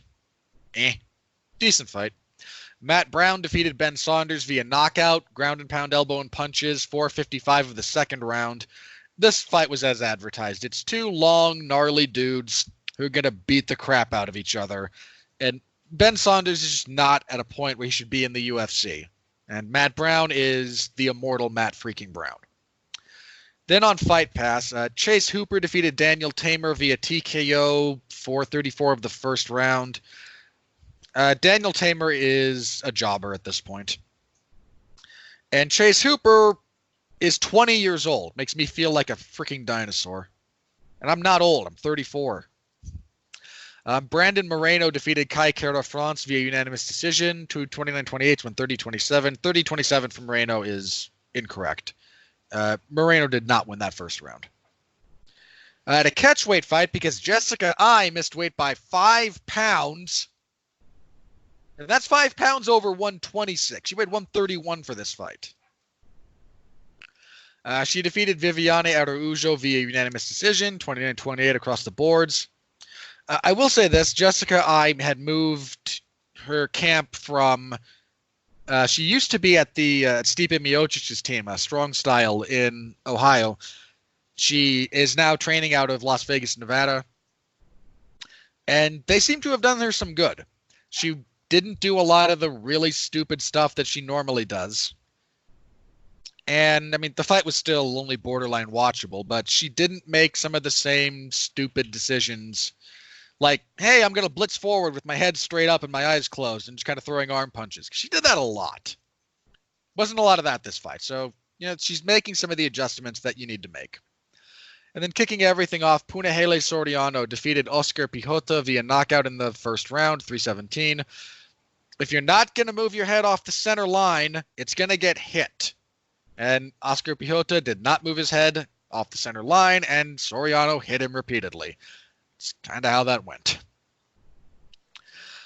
All right, Jeff, You mentioned quick hits. What stands out to you from that group of fights? I mean, I feel bad for Ben Saunders, but man, I love Matt Brown, you know. Always been a big fan of Matt Brown, and it's good to see him win again and get another win. It's just that, I don't know. Could Brown have another? I don't know if Brown could have another like run and make contender level again. So Probably not contender level, but he can still have engaging fights with yeah, not but ranked like, opposition, but kind of just outside of it. but like, we could- how much longer does he want to? I mean, at 38 years old, you know, it's like how much longer does he want to do that? Like if Long enough to fight Mike Perry, because Matt Brown and Mike Perry would be awesome. I mean, if you hate Mike Perry that much, Hey, he's got a good chance of winning that fight. That's just a blood and guts brawl between two guys who lose everything at their disposal. the thing is, it's like I think it sounded like he wants to fight in an upcoming Columbus, Ohio card, which I'd be okay with, but like you don't, you know, he's won back-to-back fights now in the UFC, and okay, you want to go out. If you want to go out with a big win in your hometown, like that's nice, but let's say you don't, like, are you going to keep fighting? Like, I don't know. I mean, I hope he has enough money, and I hope he's like well off for him and his family, but I don't know. But, you know, I like Matt Brown. I was happy to see him get a win here. Yeah, it was a good. Again, it was a fun fight for what it was. And yeah, you know, Matt Brown and Mike Perry. Come on, the violence and insanity. Now is Aldana going to get fast track now? Because that was an impressive win over Vieja. Vieja was like, she was undefeated, had the win streak going into this. Yeah, she was the one that a lot of people were kind of looking at as the next challenger to Amanda Nunes. I mean, Amanda Nunes has no other viable. Yeah, like that's kind of why they might go with Aldana. It's not because Aldana is some, and I don't mean this disparagingly. It's not that there's, you know, a tremendous or an obvious way that Aldana can win that fight, but they've got to give Nunes somebody to fight. I mean, Aldana does not have the worst record in the world, but that's okay. I mean, she has 5 wins in the UFC at least. She's what, 5-3? 5-3, but she's 5-1 in her last 6. So she's done pretty. Wasn't that one the Pennington fight? Yeah, that was a split decision. So she's done okay. She's done okay for herself, all things considered. Considering she lost her 2 fights, those were again decision losses to Leslie Smith, split decision to Caitlin Chukagian. So yeah, I don't think it'll be a main event. I don't think it'll be a main event unless it's on ESPN or like an international ESPN Plus card. I think it'll be like a co-main event like it was here, but I think they're going to give Aldana the next title fight. If I were to make a bet on that. I mean, if you ask me who has the most momentum as a potential challenger after this knockout, it is Aldana. All right. And there's just not a long list of contenders. Yeah, there's that's the real thing. Is like if you don't want to give it to Aldana, fine. Just for the record, here's the current list of contenders at women's bantamweight. Vieja was ranked number 2 before this fight. Yes. So it was Jermaine Durandamy, Kitlin Vieja, Holly Holm, Aspen Ladd, Juliana Pena, Raquel Pennington. Sarah McMahon is ranked number 9. Yana Kunitskaya is 7. Like, there is no logic here. We're kind of in a rough state with women's bantamweight right now. Yeah, I mean, I mentioned this with Usman, but let's do it again with Nunes. She's beat Jermaine Durandamy twice now. Finished Holly Holm. Aspen Ladd. She hasn't fought Aspen Ladd. Juliana Pena hasn't fought in forever. She already smashed Raquel Pennington badly. Like, there's not really a long line of contenders you're gearing up to see fight Amanda Nunes. Cyborg's gone, so we can't get the Cyborg rematch. It's kind of a rough state for women's bantamweight, right? It's kind of why I think kind of cutting Liz Carmouche was not a good idea. Yeah. I mean, well, that's flyweight, not bantamweight, unless she was going to move back up. I could have easily seen her moving back up just to have, someone to book fights with. I think it was short-sighted to do that, but that's just my opinion. To me, Robert, the situation we have at women's bantamweight is far more dire than welterweight right now. I'm sorry. Far more dire. Well, top to bottom, it certainly is. Yes. All right. I mean, welterweight's deep enough that, again, a year from now, things might be completely different. Exactly. Hang on. I don't think the same is true of women's bantamweight. I feel like welterweight is competitive right now, and we have good guys at welterweight that are coming up. It's competitive, except when you fight Kamaru Usman, because Usman's a beast, man. He's got the ice in his veins. I think Colby's the only guy who, from a stylistic perspective, was in a position to give him problems. Mm-hmm. I don't know anyone else in that division who I give a legitimate shot at beating him. Usman's? Yeah. I mean, who knows? It could take time. I mean, look, I only mean right now. That's all I can talk about. I mean, there was a point where we once believed no one was ever going to beat Ronda Rousey, and she was probably going to just retire undefeated. Yeah, and I'd like to think we know more now than we did then. And if he keeps winning, I think Gilbert Burns would be a fun matchup. Because Gilbert Burns has looked pretty good lately. Yeah, he's looked okay. I don't know if he can get to the title level. But. I mean, it would be an interesting fight, but I think it would play out a lot like the Maia fight. Although, Burns has heavier hands. Edwards, Masvidal, like I'm telling you right now, if those fights happen, I'm picking Usman. Ditto. Look, I pick him against the division. Like just any of them. But that's not the worst. That's not the worst problem to have. It's not the worst, but it can be a problem. It can be a problem. Well, but okay, I mean, hang on, let me rephrase. It took 6 years for someone to beat Anderson Silva. Yeah, and some of those were dark years. Yeah, we went. Yes, we did go through. It took, but then after a while, Chael Sonnen came up, and that made Anderson Silva a bigger star. That and the Belfort fight, the proximity of those events to each other. Exactly. Yes. The Belfort fight, I think, was after the second Chael Sonnen fight, as I recall. I can't remember the order. I think.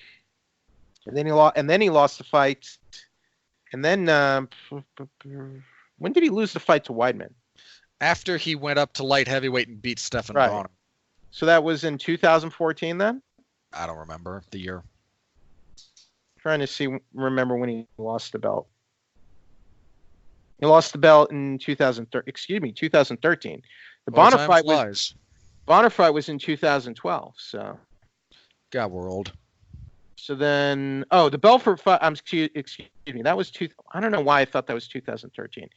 So yeah, that was after. So the Sonnen and the Belfort fight was like when Silva's title reign started picking up again. Basically. That was when he actually gained like popularity. Right. Yeah, because before the Sonnen fight, he wasn't really a big draw. Other than that time he destroyed Forrest Griffin. Yeah, there was that. That was a pretty big fight at the time. Yeah. Well, they were on a big card, I think, weren't they? Because they weren't the main event. No, they were on the Penn Florian card. They were the co-main event. UFC 101. Yep. Yeah, big card. Now, I think the problem welterweight has right now. Oh man, I miss the glory days of BJ Penn. Man, it's so sad. It makes me so sad. Yep. Yeah, I think if there's a problem welterweight has right now, and this is a problem that should cycle itself. Okay. But is something worth noting because divisional turnover. Now, some of this is the stupidity of the rankings. Because the official UFC rankings have Nate Diaz at number 9 and Anthony Pettis at 10. Can we stop with this, please?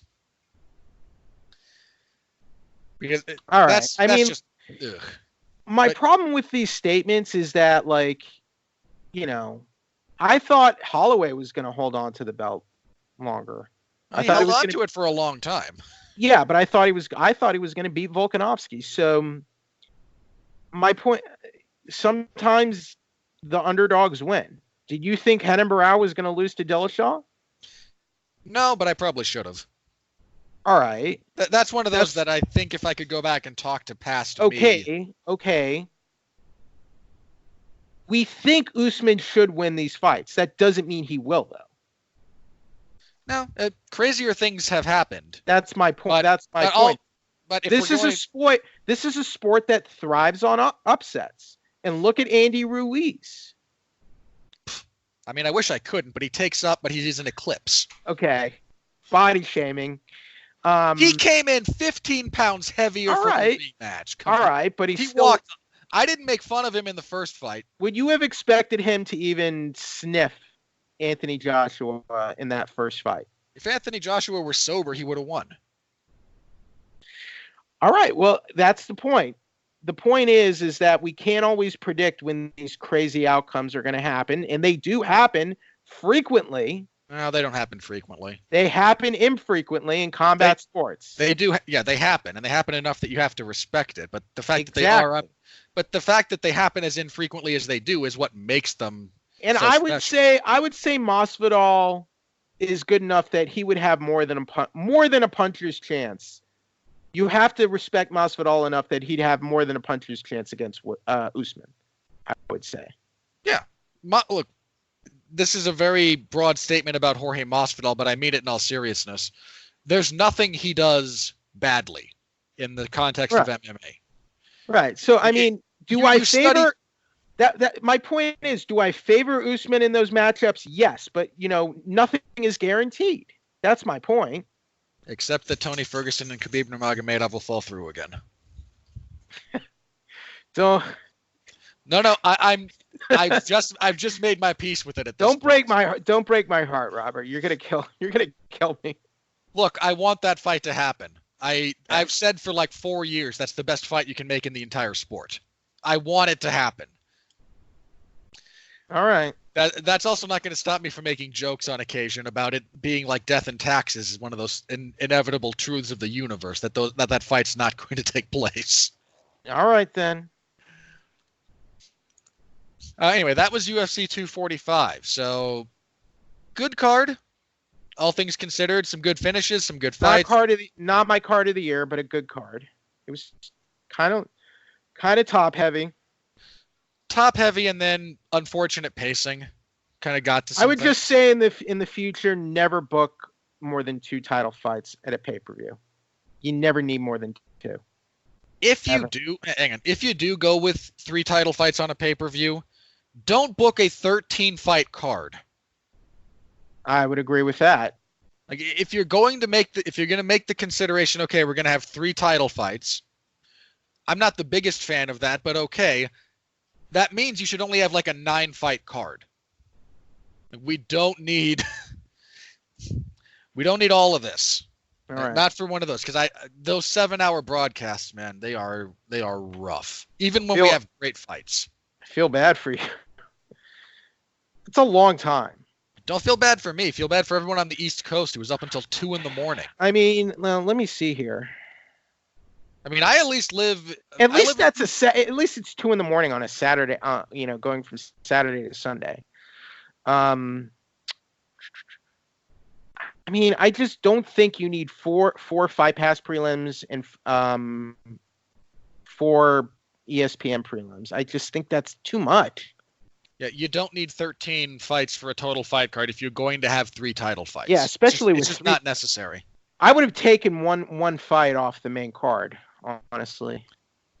Not to punish Moraes Aldo, but when you have 3 title fights on a main card, it's kind of like, do you really need 5? Because I feel like you're asking for trouble, The way the UFC schedules events is like physically designed to punish their audience for watching. And because the audience doesn't do anything about it, they continue to do it. Well, we're like an abused spouse. But like I know you got to get these guys fights and everything, but I feel like you mix things up a little bit. I feel like you would help other cards too. You could. Some of that depends on what you're trying to do. Like the UFC doesn't mind if they have a clear class system about which cards matter. Mm-hmm. And and to a degree, leveling that playing field is actually something the UFC wants to avoid. Okay. So the next card is Zombie Yes. versus Edgar, and that is, oh my God, that's on the 21st. So are we previewing that now? Yep. All right. I think we can just do.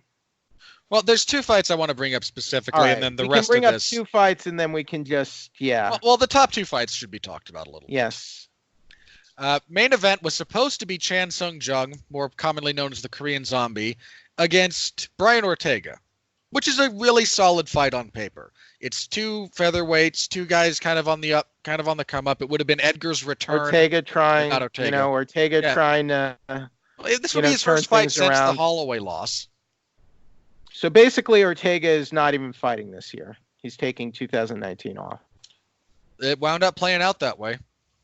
And Edgar was talking about moving down to bantamweight. Yes, he still currently has a fight scheduled with Corey Sandhagen for February. Wow. Edgar's stated position is that he will have this fight and still make weight and the fight with Sandhagen. I got to be honest. I kind of, just the way they match up, Robert, I kind of favor Frankie here. I've gone back and forth on this one. The only things that are like is Frankie's age finally setting in? Is he finally starting to slow down? But just in terms of how they match up, I think Frankie's the better fighter.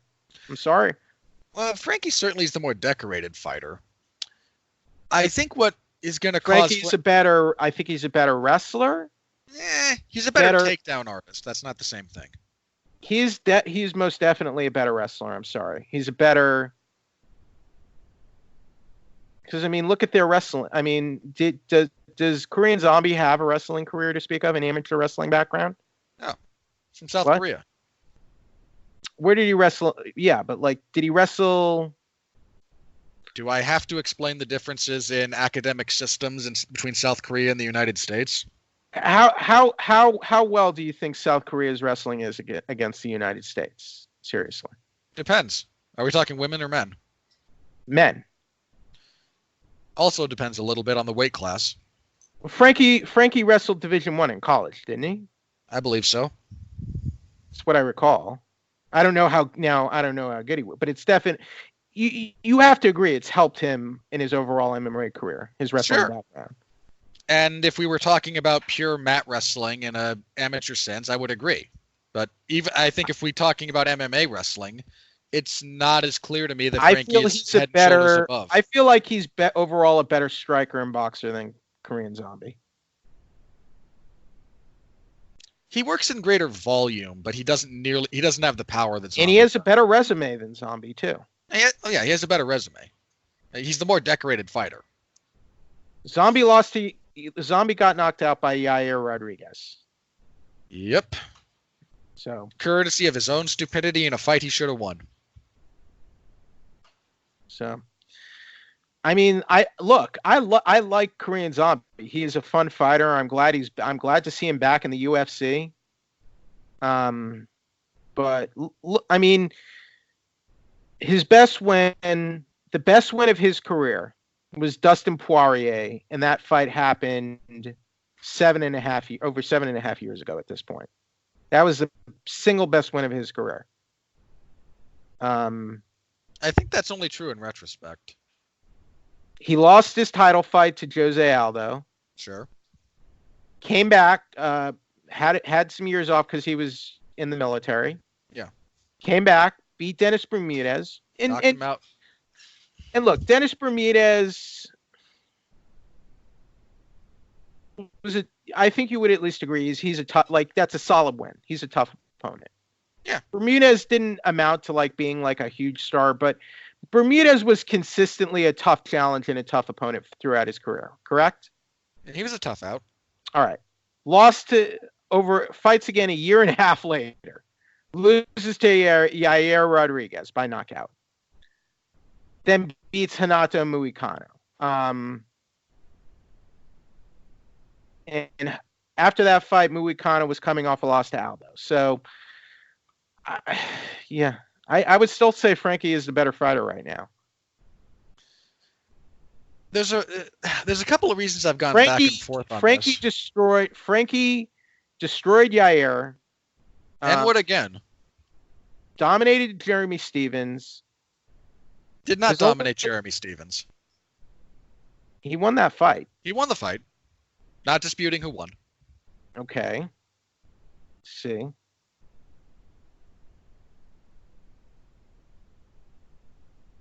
He won the fight. The scorecard said 30-27, 30-27, 29-28. So to me, that's a fairly dominant victory. The 30-27s for him are inaccurate. Okay, so you think it was... So he won a competitive fight against Jeremy Stevens. But decisively beat Jeremy Stevens, I would say. Yeah, clearly won. And beat Cub Swanson multiple times. His only losses in the last several years are to Max Holloway, the champion, Brian Ortega, the former top contender, and Jose Aldo, another former champion and top contender. So, yeah, I feel good about picking Edgar here. I think the thing we have to, I don't know, I've been trying to figure out why I'm vacillating on this one, because I don't pick against Frankie. Why are you vacillating? I wish I knew, because I don't pick against Frankie Edgar that often. I don't even usually consider. Is it because? Well, I mean, he's 38 years old.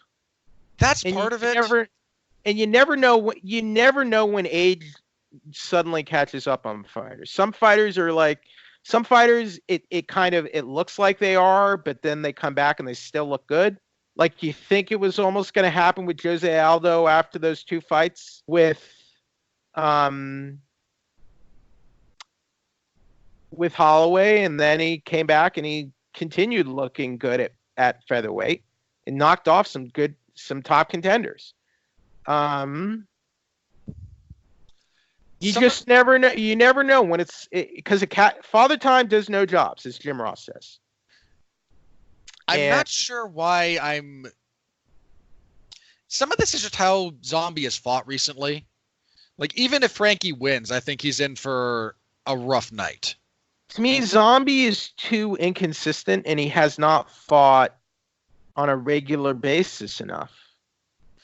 He's fought only once this year. He fought only once last year. He'll get 2 fights in 19. But yeah. Okay. Yeah, it's just, I like Zombie, but to me, he's just not consistent enough. The fact that he has that loss to Rodriguez, I just don't feel confident picking him here. I just don't. I feel like he has it in him to have a great performance and possibly beat Edgar. I just don't think he's going to do it. I don't feel good. I wish I knew why I was vacillating as hard as I am. Doesn't the Yair Rodriguez loss alone should bother you enough? It bothers me as much as it exists. Is it Frankie's striking? not, is it something in the way Frankie's been striking or fighting lately? Yeah, a little bit. Okay. I feel like there's also a bit of, there's enough tape on Frankie at this point that a lot of his game has been figured out.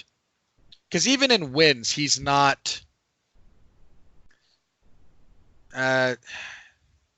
He's struggled a lot even in fights he's won. The lone exception being the Rodriguez fight, where Rodriguez was just not at all ready for the level of opposition that Frankie represented. Okay. Frankie ducks into stuff a lot, and Zombie throws a mean uppercut. Mm-hmm.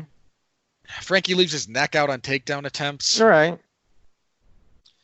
It's a short notice thing. Only one guy's ever been able to knock out Frankie, though. Yeah, I am aware. Max couldn't finish him either. Max isn't a big puncher. Zombie's a harder. Max is he has power. He's not a pillow fist by any stretch of the imagination, but Max is not a one-punch guy. No, but he's Zo- not. Zombie Max is. knocked out Aldo twice. Yeah, with a barrage over a period of time. Right. Has Max ever won a fight in the first round? In the UFC? Yes. Oliveira. Oh, yeah, the injury to Oliveira. Okay. Coruscant. Okay. And that was knockout too. Yeah. I remember that fight. And earlier in his career, it looks like. I'm limiting this to the UFC. Okay, UFC. So yeah, Just he's two? had those two definitely. Okay, so Charles Oliveira injures his neck, Okay. and Akira Kurosani, who was only a borderline UFC talent. I'm not trying to diminish Okay. Max's abilities. This is just Okay. an observation of what they are. Okay, and Edgar has had 2 fights since the Ortega knockout loss, and they were against, one was the champion and one was Cub Swanson. He didn't. All right, look all right. great in this. Let's look. All right, let's look at zombies. All right, if you're worried about the knockouts, Zombie has 5 knockout losses. Robert Muikano, was in the Wins. first round. He has he has knockout wins. 5 knockout wins. Okay, so his last 2 So you're worried because his last 2 knockout wins were in the first round but one was Dennis Bermudez. One was all right, and that's Dennis Bermudez, and that was almost 3 years ago. And Poirier was not a knockout. No, that was a submission. Hominick was a knockout. That was in 2011. And that was when that was after the Aldo fight for Hominick, and Hominick basically lost his way out of the sport at that time. Yeah. So in the UFC, he has 3 knockout losses going back to 2011. And Frankie uses a lot of the same entries that Bermudez does. Okay. And Frankie's I don't know if I agree Frankie's with that. Frankie's striking defense is not exactly superb. No. So you think basically you think Zombie has equalizer power that can end Frankie's night. If you're confident about that, I would just say pick it and pick Zombie. Again, that's kind of what I've been vacillating over. How confident are you that Young will be able to create that opening to exploit that moment against Frankie?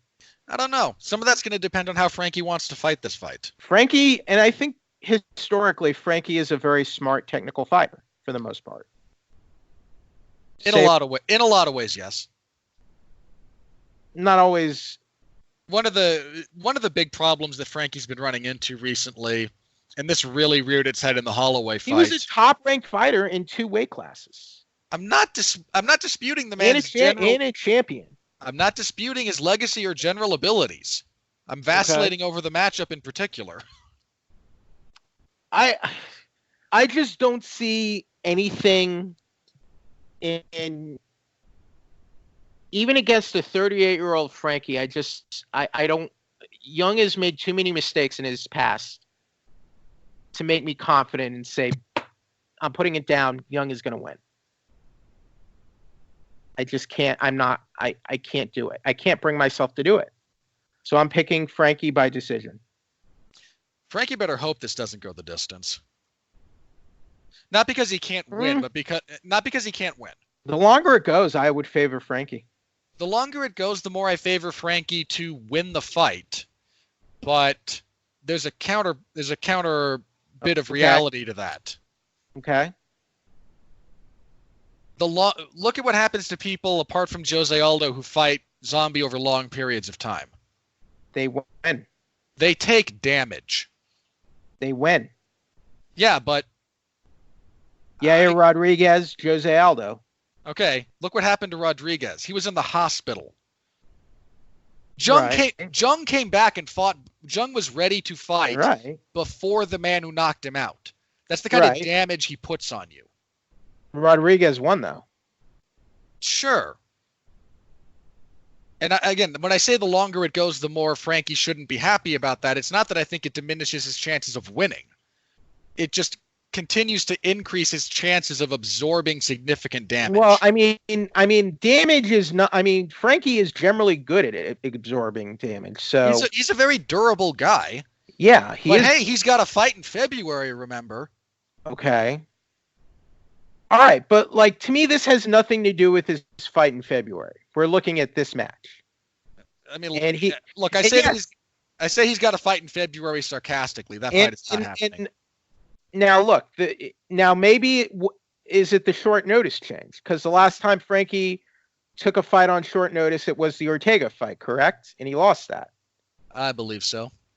Like that, it wasn't that short notice, that one. I think it was like a few weeks, as I recall.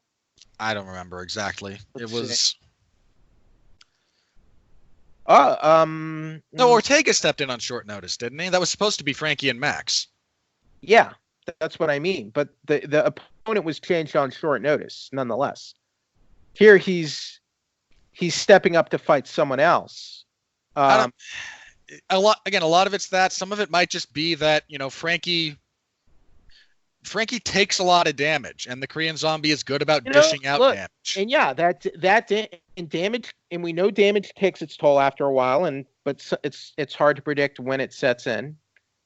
Look, Young has taken a lot of damage too in his career, Robert, especially at 32 years of age. I mean, come on, we can't ignore. I mean, it happened over 10 years ago at this point, but let's not forget that fight with Leonard Garcia. Yeah, he had that fight with Garcia, then he changed his style up shortly thereafter. He got knocked out by Yair Rodriguez. Yeah, he did. All right, look, if you're going to convince yourself that Zombie's going to win, I would say pick him. I don't know that he will. I know that he can. And that's kind of where I don't feel good. I don't know that he can, and I know that he can. I know that 100% prepared Frankie Edgar can beat Korean Zombie, and I'm picking Edgar. Yeah. When Edgar gets knocked out, I'm gonna feel so stupid. But okay, I think I am gonna pick Edgar. I'm not forcing. Just so you know, let it be known on the record for this podcast, I am not twisting Robert's arm to force him to pick Edgar. If I didn't want to make a pick, I wouldn't. All right. And if he loses, you're only going to have yourself to blame and not me. So don't blame me if he loses. I won't. Even if Edgar wins, I will have a good laugh at myself if he does. Even if Edgar wins this fight, let's be very clear. You'll beat yourself up. I'll have a good laugh. Frankie's not going to come out of this fight in shape to turn around and make bantamweight in February. We'll see. When was the last time Frankie finished a fight early? Early? Well, look, just because he tends not to finish fights early does not mean he takes a lot of damage in those fights. Like not always, but usually. Like, look at, he beat Yair Rodriguez after the second round. Yeah, so that one went into the second. And that was a one-sided fight, sure. Yeah. His fight with one of his fights with Cub Swanson was finished in the fifth, late into the fifth, and he took virtually no damage in that fight at all. Like it was basically a bullying session, that whole fight with Cub Swanson. The first Swanson fight. Yeah. How long ago was that? That one was in 2014, November. So 5 years ago. 5 years ago. He knocked out Chad Mendes in the first round. There you go. How long ago was that? 4 years ago. So nothing in the last 3 years. Yair Rodriguez. Okay. Yeah. Okay, so 1 in 3 years. Okay. One fight All in right. 3 years that All he right. did not take his All right. an And appreciable those amount other of fights damage. his other fights were against Ortega, Swanson, and Holloway. Okay, he took a fair bit of damage in the Holloway fight, not a tremendous amount. He got knocked out by Ortega. All right. The Ortega fight to me is kind of the one that I think Zombie can draw on if he wants to find a tactical thing to kind of reproduce. Because they're built similarly. They have some similar skill sets. Not identical, but similar. I mean, if Zombie were to have a chance, I feel like now is the time. But I feel like even now, it needs to be like the performance of his career. Or one of the best performance. Like, it needs to be one of the best nights of his life, basically. Yeah, this is a very, very real fight for him. He's not going to be able to take this for granted at all. Even a 38-year-old Frankie Edgar is still Frankie Edgar. And that's my point. A 38-year-old Frankie Edgar is still very good. That's basically what I just said. So. Well, he's not as good as he used to be. No, That's but he is still very, very good. He's still a tough out. Like, where would you rank him right now in terms of featherweights? I don't know, somewhere in the top 10 maybe. Yeah. I'd have to hang on, let me look at it. I would say easily top 10. Maybe so not featherweight right now we have, I'm going to make a couple of assumptions. He's officially ranked 5. I don't know if I would have him 5, but I'm fine with him being solidly in the top 10. Yeah, somewhere in the top 10 is probably. And to me, if you're in the top 10 in the world, you're pretty good. Where, like, he deserves to be. I would say right now he deserves to be in the top 10. He might get bumped from the top 10 if we expand this to like sport wide rather than just the UFC, but possibly. But other than that, all right, I think we can move on to the next one. All right, I want to talk briefly about this one. Co-main event. Light heavyweight fight. Volkan Oezdemir, coming off of a knockout win over Ilir Latifi that broke a 3-fight losing streak, is fighting the prospect at 205 I'm still most interested in Alexander Rakic, who's on a 12-fight winning streak, 4 wins in a row in the UFC, finished his last 2 opponents. This is a step up for Rakic, but I think it's one he's ready to answer for, and I'm looking forward to him having a big moment here and potentially setting himself up for a title shot at some point in 2020, or at least a title eliminator. So anyway, that's kind of the only other one I wanted to highlight. If you don't have anything on that, Jeff, we'll just go through the card and then anything that might stick out to you. I do not. All right, as for the rest of this card, we have the Korean Superboy back, Do-Ho Choi. He was he's been out for a while. His last fight was the TKO loss to Jeremy Stevens in January of 2018. He's fighting Charles Jourdain. This seems like kind of a gimme. We have Da-Un Jung versus Mike Rodriguez, because 2 light heavyweight fights on the main card is just what we need. Jun Young Park versus Marc-Andre Barriault. Did they just transfer the Canadian contingent to this card? Good grief. Kyung Ho Kong is I'm glad he's had a good UFC run actually. And he will be fighting Liu Ping Yuan, who's coming off of a loss to Jonathan Martinez. That's a decent fight. We have a heavyweight fight between Cyril Gane and Tanner Boser. I like Gane. I'm not even going to make a joke about heavyweights because he's a potential prospect, and I'd rather not be overly negative until he disproves what he's already proven. At featherweight, Seung Woo Choi will fight Suman Mokhtarian. Other Mokhtarian's the flyweight who's not in the UFC anymore. Pretty sure. No. This guy didn't get like smashed by Sadiq Youssef? Go on with Choi. Jung-Hoon Ma, this would be the Maestro Dong-Yun Kim, will fight Omar Antonio Morales Ferreira. I need to know where this guy's from. 1 second.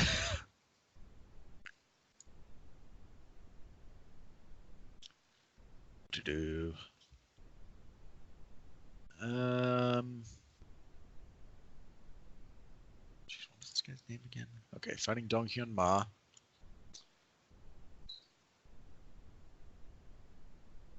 Venezuela? That is the Venezuelan flag. Okay, Omar Morales? Okay. Probably go with Ma there. At flyweight, because we're still pretending that division exists, Alexandre Pantoja will fight Matt Schnell. It's a good fight. Probably gonna. Why is that fight not on the main card? Oh, anyway. Hania Barcelos will fight Said Nurmagomedov. Probably go with Nurmagomedov there. Miranda Granger will fight Amanda Lemos. I know nothing about either woman. I think there's a fight in here that I missed. Let's see. Halle Alatang will fight Ryan Benoit. Alatang had a pretty solid debut, actually. He had, well, a decent fight. He was fighting another debutante. So I'm not sure how much we can learn from that. But he will be fighting Ryan Benoit, who's... Is that flyweight or bantamweight? They're bantamweight, so Benoit's moving up. Because, yeah, he'd been a flyweight prior to this, so... Probably Benoit, but I'm not sure about that. Anyway, it's a card. There's a few names you might recognize.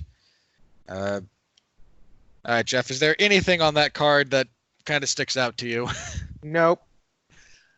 All right, let us go ahead and move on then. We've already touched on a few of these briefly, but let's talk for just a second about Henry Cejudo. 46. I was going to talk about Henry Cejudo briefly because Go ahead. Just him mentioning again. Yeah, I'd really like to fight Jose. You call Aldo. him a midget again, I'm going to be angry though. Look, I'm 6'1". Like the fact that he could absolutely kick my backside, all right, in his sleep does not change the fact that he is of short. So why are you height shaming him? Because I can. Okay. There's not a lot of things I get to shame people about. Right? The fact that I'm kind of tall means like. All right. Plus, the specific, in all fairness, the specific reference in that case was to how he would look in WWE. Where if you're not 6'3", you barely have a job. They booked Floyd Mayweather in WWE against the Big Show. Floyd Mayweather's a gigantic pop culture star. Rey Mysterio is a world champion. Rey Mysterio is a luchador. Okay. The only reason Rey got over was because he did all the high flying stuff that destroyed his body. Did you see that little pool video he put out last night? I think I've seen brief clips of it on the internet, and it's just, ugh. Again, I am beyond done with the existence of Henry Cejudo until he gets into the cage. But he also mentioned to publicly that if he does not get sitting at a pool, he has women sitting on either side of him. They look like they're barely out of grade school. They look like they should be blinking twice for help. Like, look, we all give Covington grief for like showing up with, the low-level porn stars to hang around with him. Cejudo's doing the same thing. This looks a little creepy, honestly. Hey, he can be the king of creepy as well as the king of cringe, I guess. I don't know. I'm saying the women in this video barely look like they look like. I'm not. I probably shouldn't even say this, but come on. You're the one who said they look like they should be blinking twice for help. He has one girl in the background waving like a branch, like he's like a sultan in a harem. Like this looks like a Looney Tunes cartoon. It would have been funny if it were a Looney Tunes cartoon. This is like a stereo. Like he's setting up. Like this is. But you know what? Again, the cringe stuff. It has worked for him. So.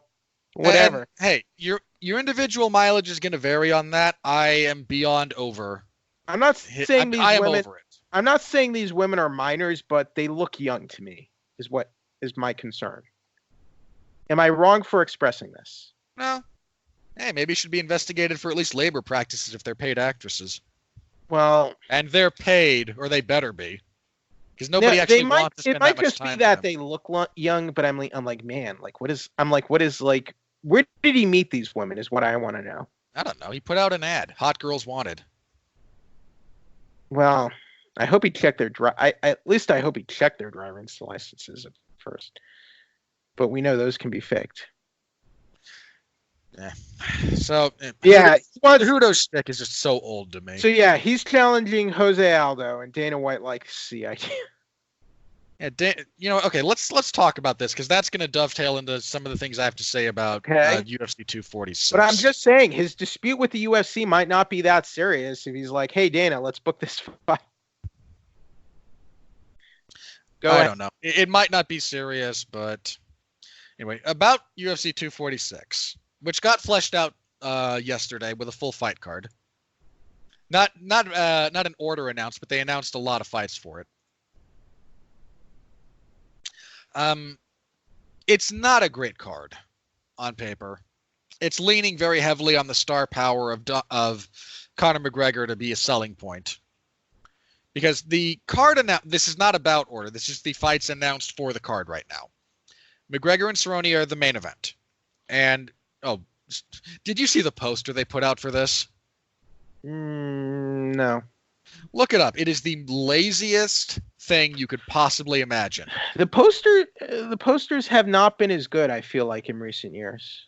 I don't know if you guys know this or follow this guy on Twitter, but there's I think a graphic designer or whatnot, Boss Logic on Twitter. I know Boss Logic. Did you see? You look up the two fight posters he created in his spare time for this event, and then look up the UFC. The UFC is the one you're talking about, like the split side by side one. Yeah, it looks like an ad for a tattoo removal service. I mean, this isn't the worst. I got to be honest, that's not the worst UFC poster I've ever seen. Okay, it's probably not the worst, but it's certainly the laziest. I mean, it's not great. I mean, I wouldn't say it's a great poster, but I wouldn't say it's an awful one either. It's pretty awful, and it's surpassing. It's lazy. I mean, for me to say lazy, I would have to. And where can I see the Boss Logic one? On Twitter, he tweeted them. Where? I'm looking at his Twitter right now. I'm trying to find it. He put it out like a couple of days ago. The one I'm looking at now with the Spartan armor, is that it? No, he's got two that he put out together. One of them's just like a really nicely shaded cowboy hat on a bottle of proper 12 with them kind of in the background. I don't like this poster. I'm sorry. It's like if it was a comic book cover, I'd be fine with it. No. Again, I like either of the two that he put out significantly more than the slapdash Photoshop job they chopped together. The first one's okay. The cowboy hat one, no. For a fight poster, I don't like it. Yeah, that's fair, but again, like that poster is just so beyond lazy. It reeks of just laziness. Okay, what kind of a crappy fight poster can we put together? Well, we've done to death the little guy with the big guy looming over them in the background. How about we do a split screen? I remember UFC 94 had a really good poster. The fact that there are so few of them is sad. Like, I'm looking at one. I think this, and I'm pretty sure this was an official poster for UFC. It was a good poster with BJ Penn and GSP. Yeah, that was a really good one. Excuse me. Anyway, sometimes they have multiple posters for events. Sometimes that's the other thing. I believe this is the official one that they've used. Like, this is the one they showed at the arena. This is a one fight card, but yeah, the rest of the card, again, not bout order, but the announced fights. But I got to be honest, I think it's a fight that makes sense for both guys. I don't dislike the fight. I don't dislike the fight. Anyway, rest of the card: Holm versus Pennington in a rematch. Andre Fili and Sadiq Youssef.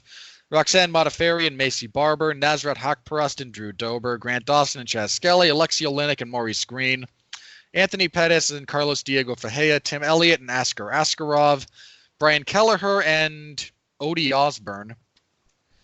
Sabina Mazo and JJ Aldrich, and Claudia Gadelha and Alexa Grasso. Well, it's pretty much I mean, that is a one-fight card. You have Pettis on there at least.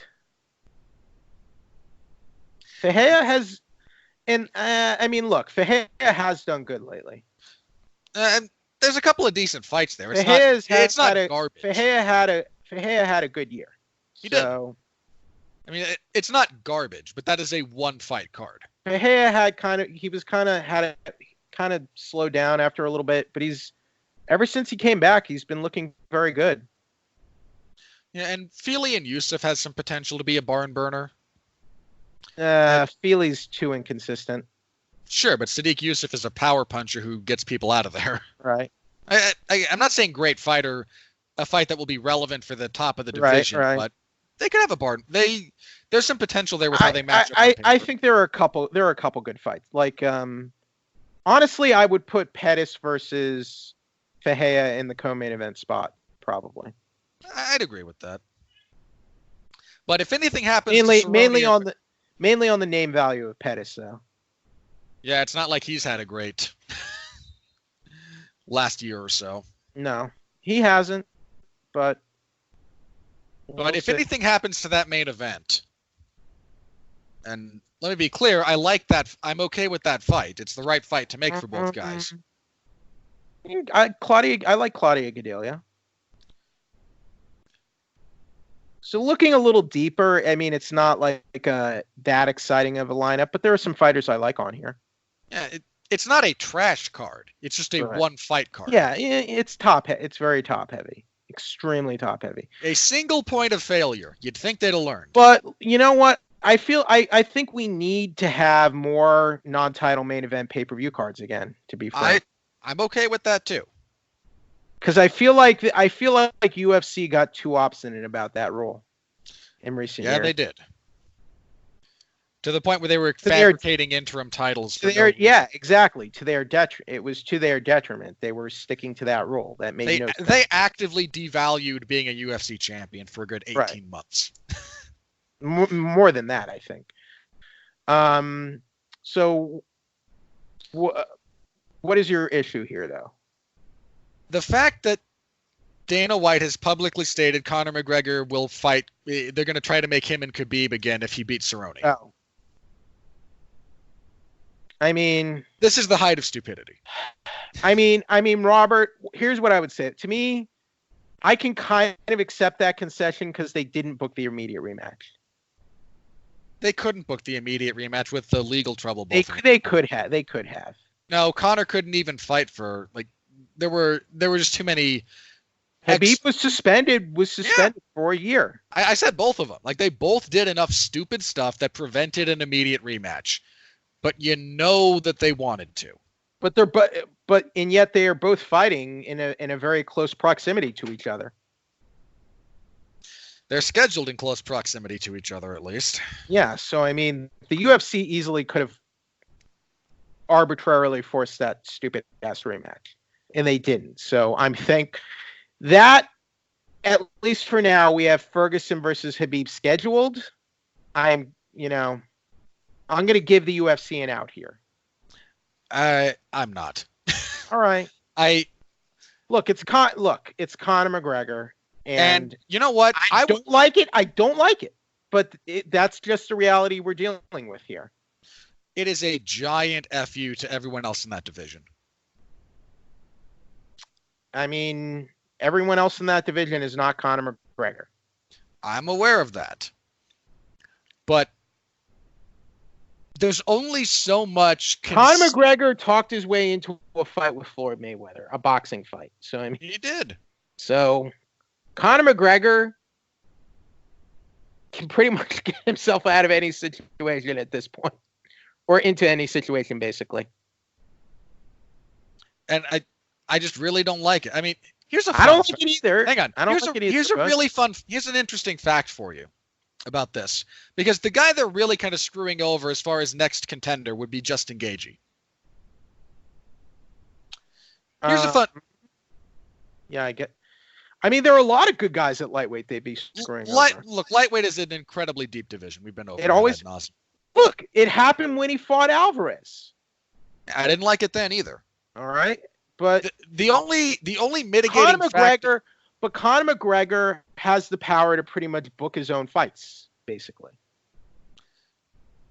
which I don't like and the UFC doesn't like. I mean, I don't know about that, but we'll see. No, there's no way the UFC likes Let's a see. fighter with as much leverage as McGregor has. Honestly, but you want to know what? You don't even have to worry because Ferguson's going to win the lightweight title. If Ferguson wins the lightweight title, they do a Ferguson-Khabib rematch. If Ferguson wins, and second of all, if Ferguson wins, nothing would make me happier than to see Ferguson eat Conor McGregor alive. Conor might win that fight. No, never going to happen. Never in a million years. Conor has a better chance of beating Tony Ferguson than he does Khabib. In your dreams. No, that's just how they match up stylistically. In your dreams. Okay, who's been dropped more, Conor, Tony, or Khabib? I mean, Khabib gets hit. Who's been dropped more? I don't know. I'd have to look at the stats. Khabib has not been dropped. Are you sure? Period. Tony gets He's dropped been rocked. Khabib has been rocked multiple times. Twice. You could maybe argue once in the Johnson, once in the Poirier fight. Okay. How many times has Tony Ferguson been dropped? I mean, How many times has he been knocked down? All right. How many times has Khabib lost? On paper, he's never lost. But I mean, he's still going to lose.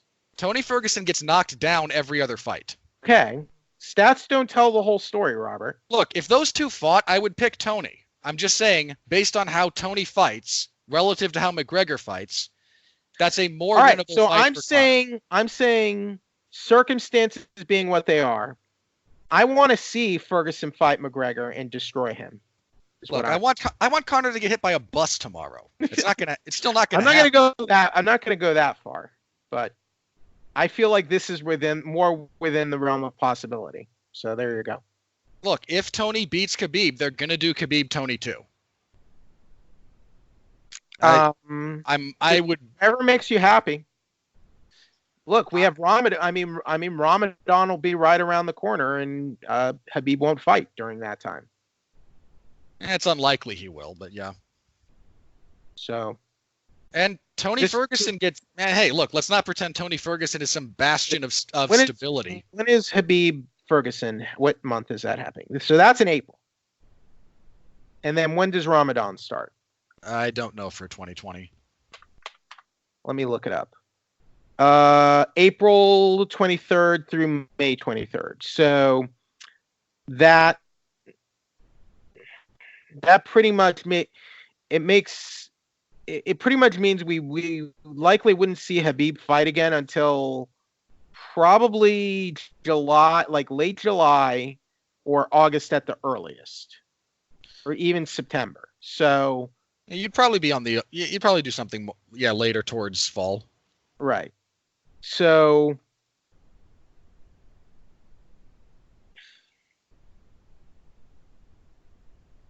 I'm just saying, depending on how this fight plays out, I think you're being a little too optimistic. About what? About the scenario of a Ferguson Khabib rematch, especially when we haven't even gotten this fight after 4 times, when it's fallen through 4 times already. I think if Tony wins, they'll do an immediate rematch. I don't know that it will be within 3 weeks, but I think before 2020 is over. Based on suggestions by Dana White, it's highly possible Conor could be fighting for the title in April. We have to consider that too. Yeah, I just wanted to publicly say that I really do hate that. And look, Conor McGregor has not won a fight since Justin Gaethje has been in the UFC. Right. Think about that for just a second. The totality of that man's UFC career, Conor McGregor has lost every fight he's had. And might be in jail. Well, look, at that point. This is probably another reason why we need a union. And fighters should have a union. So represent their case in circumstances like this. But Would here be we nice. Here we are. I mean, look, Conor might be in jail by that point. Look, does Anthony Joshua deserve an immediate rematch after getting slept by Andy Ruiz? It's in his contract. So it's in the contract. So what if these guys have things in their contracts that allow this? They don't. Have you read their contracts? Have you? I have not, so I don't know.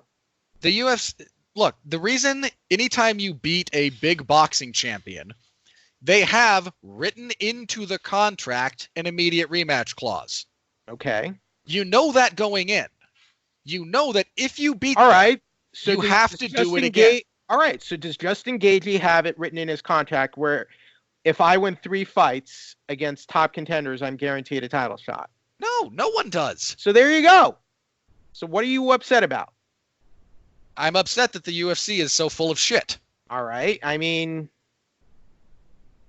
to me, Joshua should after losing a decisive match like that, he should have to at least fight once to earn a title rematch. That's not how boxing works, and everybody knew that going in. To me, boxing is full of shit that Joshua has not fought Deontay Wilder. Yeah, that's a fight that probably should have happened, but won't. All right. For a variety of reasons. All right, and I say that's crap. I don't disagree. All right. I'm glad we came to an understanding there. I don't like it. Look, Joshua won't fight Wilder because one of them fights on DAZN and the other doesn't. I don't like it, but look, it's Conor McGregor. He does whatever he wants. It sure would be nice if Cerrone could render this discussion moot and actually win the big fight for a change, but we all know he won't. I don't think he will. That was the funniest. I think he deserves a fight like this, and I hope he's getting. I don't know if he is, but I hope he's getting compensated well for it. He's getting his contracted money and nothing else. You know that. I mean, I don't know. We'll see. I mean, again, it would be really nice if he actually does win the big fight for once in his career. But this is probably going to be the last big fight of his career too. You would think.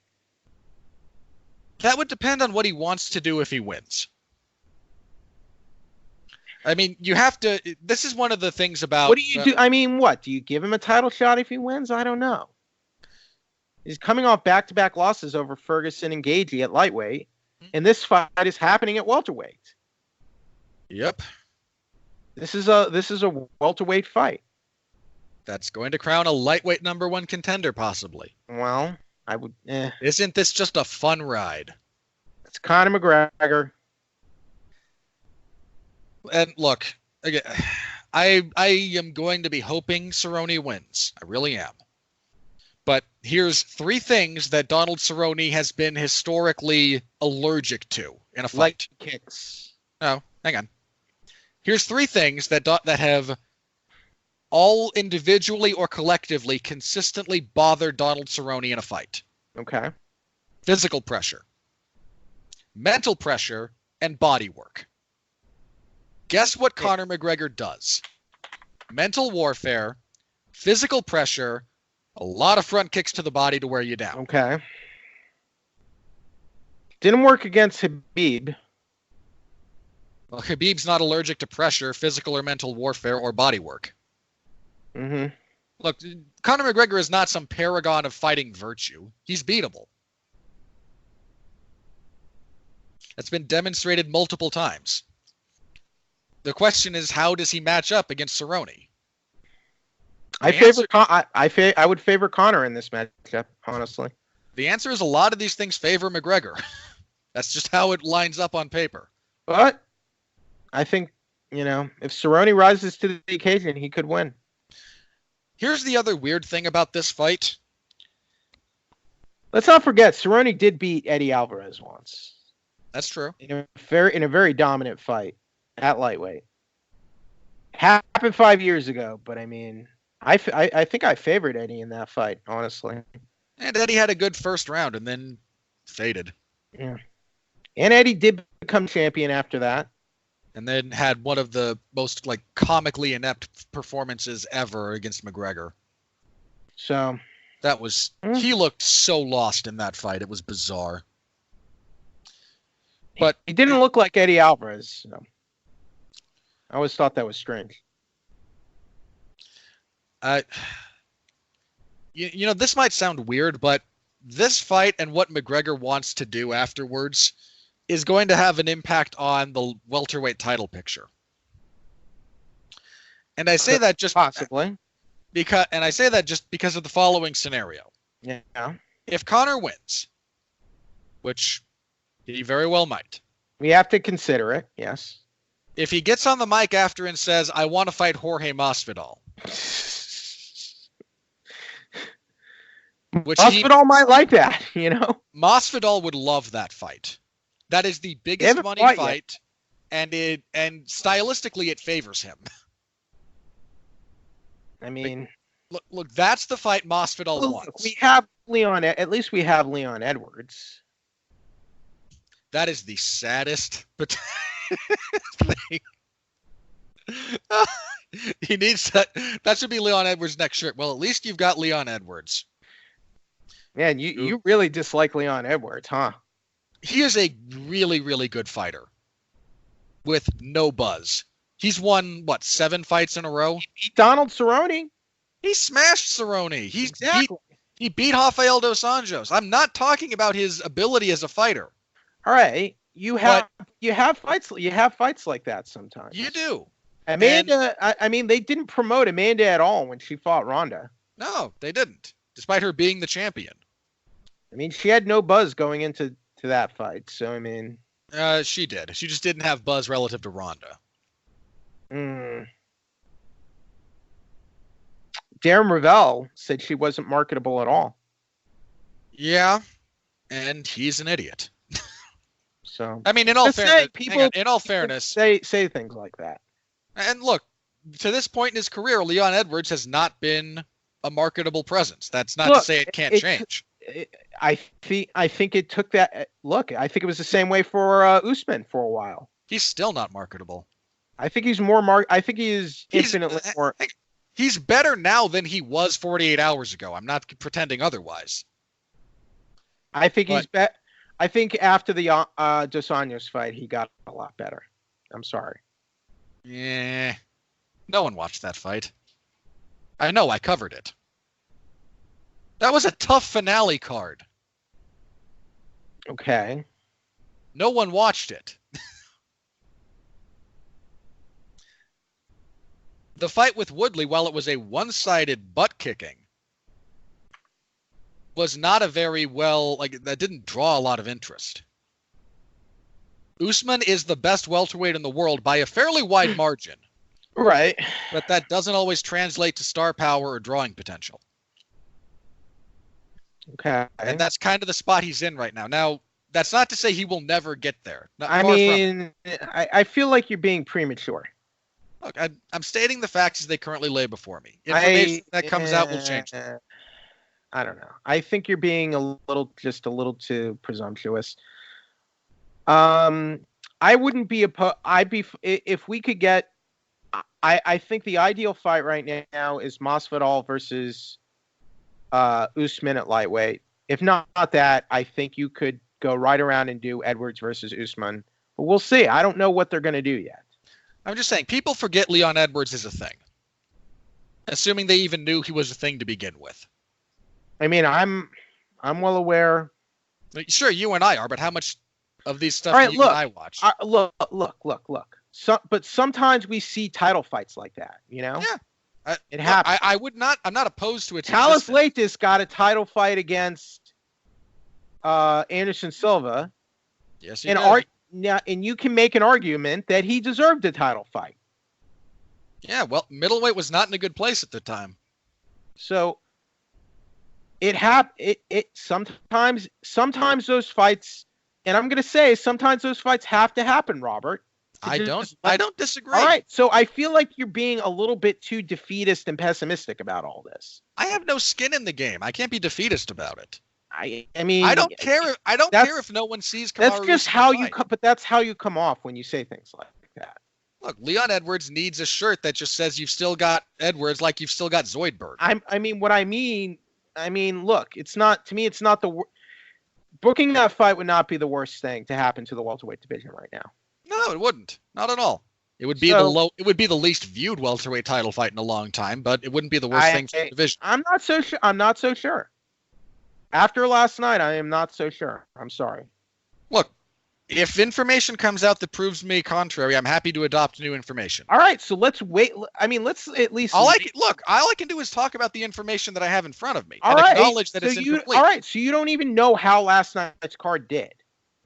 I'm sure it did reasonably. I have a feeling, just based off all the buzz from last night, it probably did reasonably well. I can assume. It did well on Twitter, but Twitter's not real life. Okay. Let's see how it. All right. Well, let's see how the buy rates pan out. Let's see how the reported buy rates, which we're not even sure are the real are genuine. But we don't know. It's the best information we can work with. Plus, they're ESPN Plus buy rates, and the whole system has changed. That's true. So, who knows? And look, I'm just saying that's a fight that would be very interesting to people who really dig into what fighters do and how it works. Like, to me, if you would book Edwards versus Usman, I would maybe put it along with another, like a bigger fight, like an Adesanya fight or something. And you could probably market a lot about that too. Yeah, that's kind of what you'd have to do. And again, in fairness to Usman, I don't mean to come off as like being dismissive of him as a personality. It takes a lot of time to build a pay-per-view star, and sometimes it takes years. And sometimes you just deal with the buy rates that are less than 100,000. It took Ronda didn't become a huge pay-per-view buy overnight either. Neither did Anderson Silva. It took years for both of them. Now, Silva took a lot of years. Ronda, it happened faster for a variety. It happened faster. Conor, it took Conor a while. Yeah, it didn't happen overnight for Conor. So I'm just saying you're being, At no point did I say he could never be a star. I said he's not now. All right. I don't think Edwards has like all the makings of being a star, but I think, if you earn a shot, get your shot sometimes. I wouldn't be surprised if Dana White on a weekly basis forgets Leon Edwards is on the roster. And even though Conor McGregor has not won a fight in forever, he gets more buzz than some movie stars. So I mean, that's why they do whatever he wants. That is why they try to capitulate to his desires as often as they do, despite the fact that it is to the detriment of the sport long term. I have a feeling though for Cejudo, if they're talking about booking him against Jose Aldo, that they're not that far apart from what kind of deal he wants. So we'll see. If they book that fight, there should be a riot. Okay, you know what? I'm going to say this, and this is not a technical term because you can only strike if you're part of a union. Mm-hmm. But if they make Jose Aldo and Henry Cejudo, every flyweight and every bantamweight should stop signing bout agreements. I mean, honestly, I absolutely mean that. I'm not that keen on Stipe versus Daniel rematch, to be frank. If there was a real contender, I'd agree with you, but there isn't. Francis. And if Cormier had beaten Stipe and was still champion, then sure, I would agree. Francis knocked out Kane and Jr. And Stipe smashed him. Okay, yeah. And Ngannou already signed another fight anyway. Stipe also smashed. Stipe also smashed Daniel. After Daniel smashed him. So that's why we get trilogy fights on occasion like this. So it's not written into the contract. Nope, because the UFC does not like their fighters having rights. Okay, so there you go. This is what happens when you work for monopsonistic overlords who All do right. not at all have your best All interests at right. heart. All Hey, right. That's just a statement of fact. All right. Well, you know what? Since I've been gone a couple weeks. Oh, hang on. There is one other thing I wanted to. You're killing me here. Just one, because the UFC announced a few fights last night. Again, they fleshed out 246, and they announced a main and co-main for the card on March 28th in Columbus, Ohio. Our main event for that particular one is going to be Francis Ngannou and Jairzinho Rozenstruik. With a co-main event, actually, these haven't been announced yet. The bout order has not been announced. It's these two fights that they have: Ngannou and Rozenstruik, and Rafael Assuncao and Cody Garbrandt. And I mean, I don't have a problem with either fight. Cody Garbrandt is originally from that area of Ohio. I don't think there's any connection for Ngannou and Rozenstruik, but big heavyweights with a history of knocking people out is going to be a fairly standard draw wherever you go. And Ngannou and Rozenstruik is expected to be the main event, so that got announced for the Ohio card. Then that's not until March, but the UFC started to flesh out some events over the last little bit, and that's the last one that. Those are the other ones that got announced the other day, yesterday. So, good couple of fights at the top of the card. Those are two good fights for the Ohio card. Matt Brown sounded like he wants to be on the Ohio card too. I don't know. If they can make space for him and he's medically cleared, go for it. It will be funny to watch Cody Garbrandt lose to Assuncao, though. I think Assuncao is capable of winning that fight. I mean, Assuncao's capable of beating everybody in the division, more or less. It's just he doesn't. He's just he's just awkward and he's inconsistent. Well, it's less him being inconsistent and more an inconsistency in judging. I think my problem with Assuncao is when he to me kind of chokes in the big fights, and he always has. There's a little of that. There's a little of the unfortunate. Marlon Moraes, T.J. Dillashaw, the rematch. Uriah Faber going all the way back to his days in the WEC. Some of it's the unfortunate reality of the top of the division when he's gotten there. Yeah. I mean, he fought much as I thought Moraes won their first fight, and that is how I scored that fight. He's always been a really good, really awkward guy, a guy that's almost impossible to look good against when you fight. But he never advocates for himself either. He doesn't have a very high profile, and that's really done him in the past. There were times when he should have fought for the belt. Say what you will about Chael Sonnen, but he had a good rant on Assuncao when Assuncao says, "Yeah, I hope I get a title shot." Chael said pretty simply, "Hope is not a career plan." No, it is not, especially not in the UFC. All right, and that's the last thing I had. So you had a thing or two you wanted to mention? So did you talk about the Gina Carano thing? I don't think so. Which one? The one where she talked about Dana White sending her a text message, calling her, an expletive. Where Dana White is a boorish bully, to the surprise of no one. Well, look.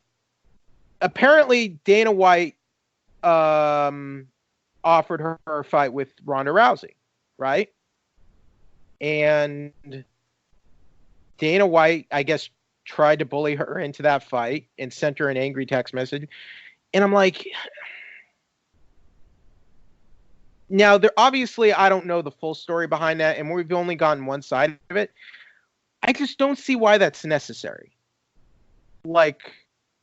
Because Dana is not held accountable for anything he does, therefore, why wouldn't he do anything? I'm just saying, I can understand, being a hard-nosed, bullish negotiator, but if you're willing to pay her $1 million to fight Ronda Rousey, you don't need to send her a message like that if she's not, I just don't get it. Look, the UFC's tactics at this point are fairly well established. This is just how they do business. And they get away with it because there is no other alternative. You know what? On some occasion, I can understand being a hard-nosed negotiator. You know, it is not a total negative. That's true. And the UFC is where it is in no small part because of the tactics. But at the same time, I mean, I can't fully blame the UFC if the fighters are not going to advocate for themselves and unionize. Here's a funny thing about loosely related to this that came up on Twitter the other day. Yeah. Michael Bisping just kind of reminisced about a time that Dana White sent him a holiday bonus for $10,000. Right. Here's a funny thing. Well, not funny. Potentially sad. If the UFC fighters had in place the same deal that every other sports organization does, where athletes get a percentage of television revenue. Right. Every UFC fighter on the roster, call it 600, right, would receive about $250,000 each per year for 6 years. But hey, Dana had a good day at the blackjack table. Right. Hey, look, it's on them. They know what, if they want to do it, if they want to change it, they know what they have to do at this point. I mean, look, I'm not gonna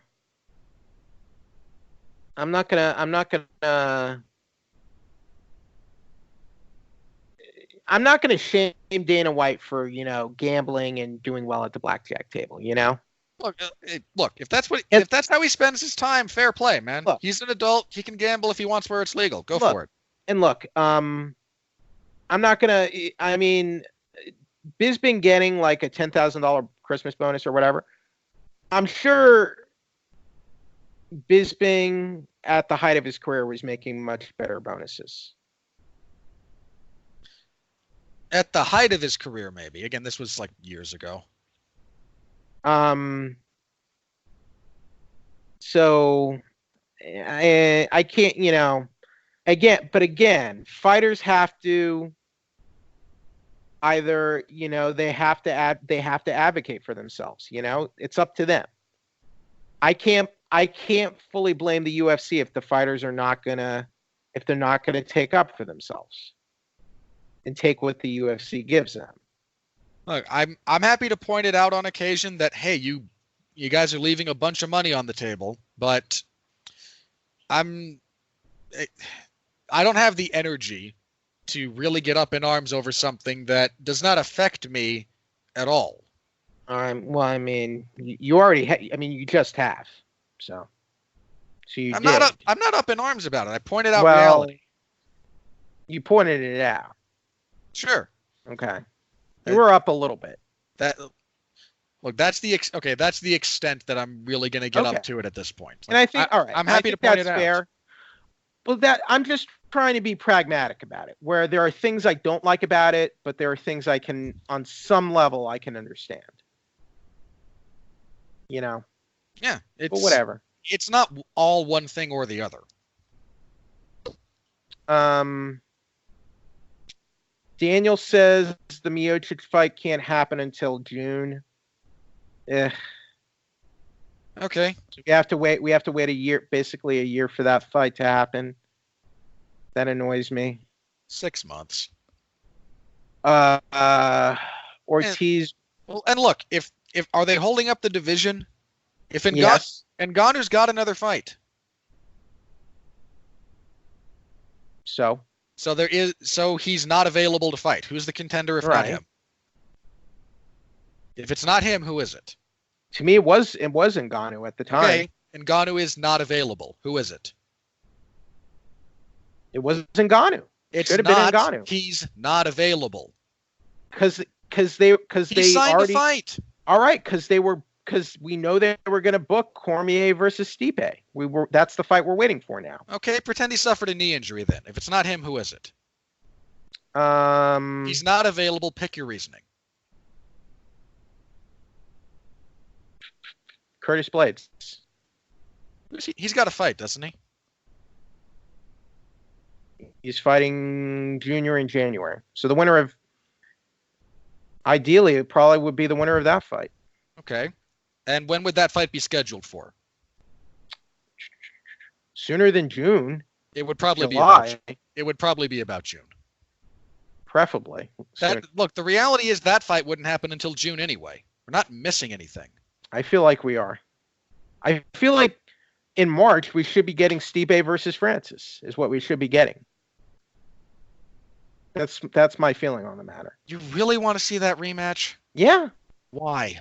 Because what's different? Francis, what's different? I mean, what's different? Why did we?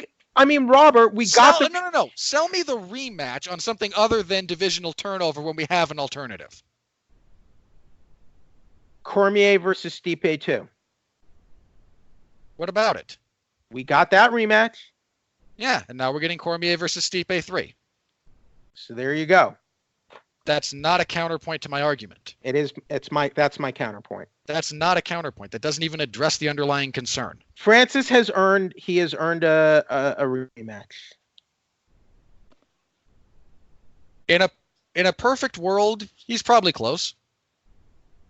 And if Stipe weren't, he's the number one contender. And if Stipe were not champion, then that would be a much easier sell. Okay. But they already had their fight. Stipe won handily. Francis is the top contender. So your argument is purely divisional turnover. It's meritocracy. It's really, it almost isn't actually. The meritocratic. Cormier lost the title decisively. He got knocked out. It was finished. The meritocratic response would actually be Rozenstruik. I mean, Rozenstruik is ranked below Francis. Yeah, Francis probably shouldn't be the number one contender, but the ranking, we've been over how stupid the rankings are at times. That's all I have to say for right now. Okay. I disagree. Look, I think it's just too hard to sell because we've seen that fight, and okay, we've seen the UFC book harder sells before, frankly. On very rare occasion. But we have. And there is no evidence to suggest Anderson Silva versus Patrick Cote, Anderson Silva versus Talis Leites. You really look, Anderson Silva's existence is an indictment on that division for at least 3 years. That division Patrick Cote got a title shot. That division was terrible. Yeah, Wilson Hayes got a look, flyweight was terrible. Talis Leites got a title shot. Sure, and if we're going to use that criteria, then who's the 20th ranked heavyweight? Dan Henderson was not given the title shot he was rightfully owed after he beat Bisping. Didn't he get injured for that? Or did he have a contract dispute? Yeah, I think it was contract. Yeah, he left. He went to Strikeforce after that, didn't he? Yeah, but I think the UFC wasn't willing to book the rematch with Silva either, from what I recall. Even though they said that was basically a title eliminator. If it wasn't in writing, it doesn't count. That's just the way of the world. Lame. Hey, that's why boxing champions build rematch clauses in, because they need it in writing. All right. Anything else we should be going over tonight? Let's check Twitter real fast, see if anything crazy happened.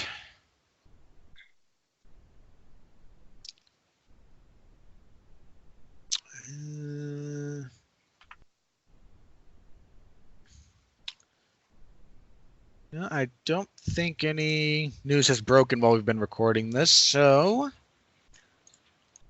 let's go ahead and get into plugs then. Since all right. You've been out for a while, so I'm sure you have a lot of stuff to talk. Check out my review of Richard Jewell in Togo, the new Disney Plus.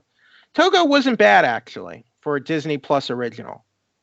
And you're a dog lover, Robert, so I would recommend you. Significantly more than people. I would recommend Togo. You might like it. Isn't that that's the same story that wasn't that?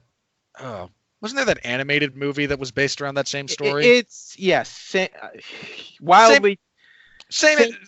inspiration. Same Right. inspiration. Balto is in this movie. Actually, it's a lot. Yes, a lot. Call it a live action Balto, and there you go.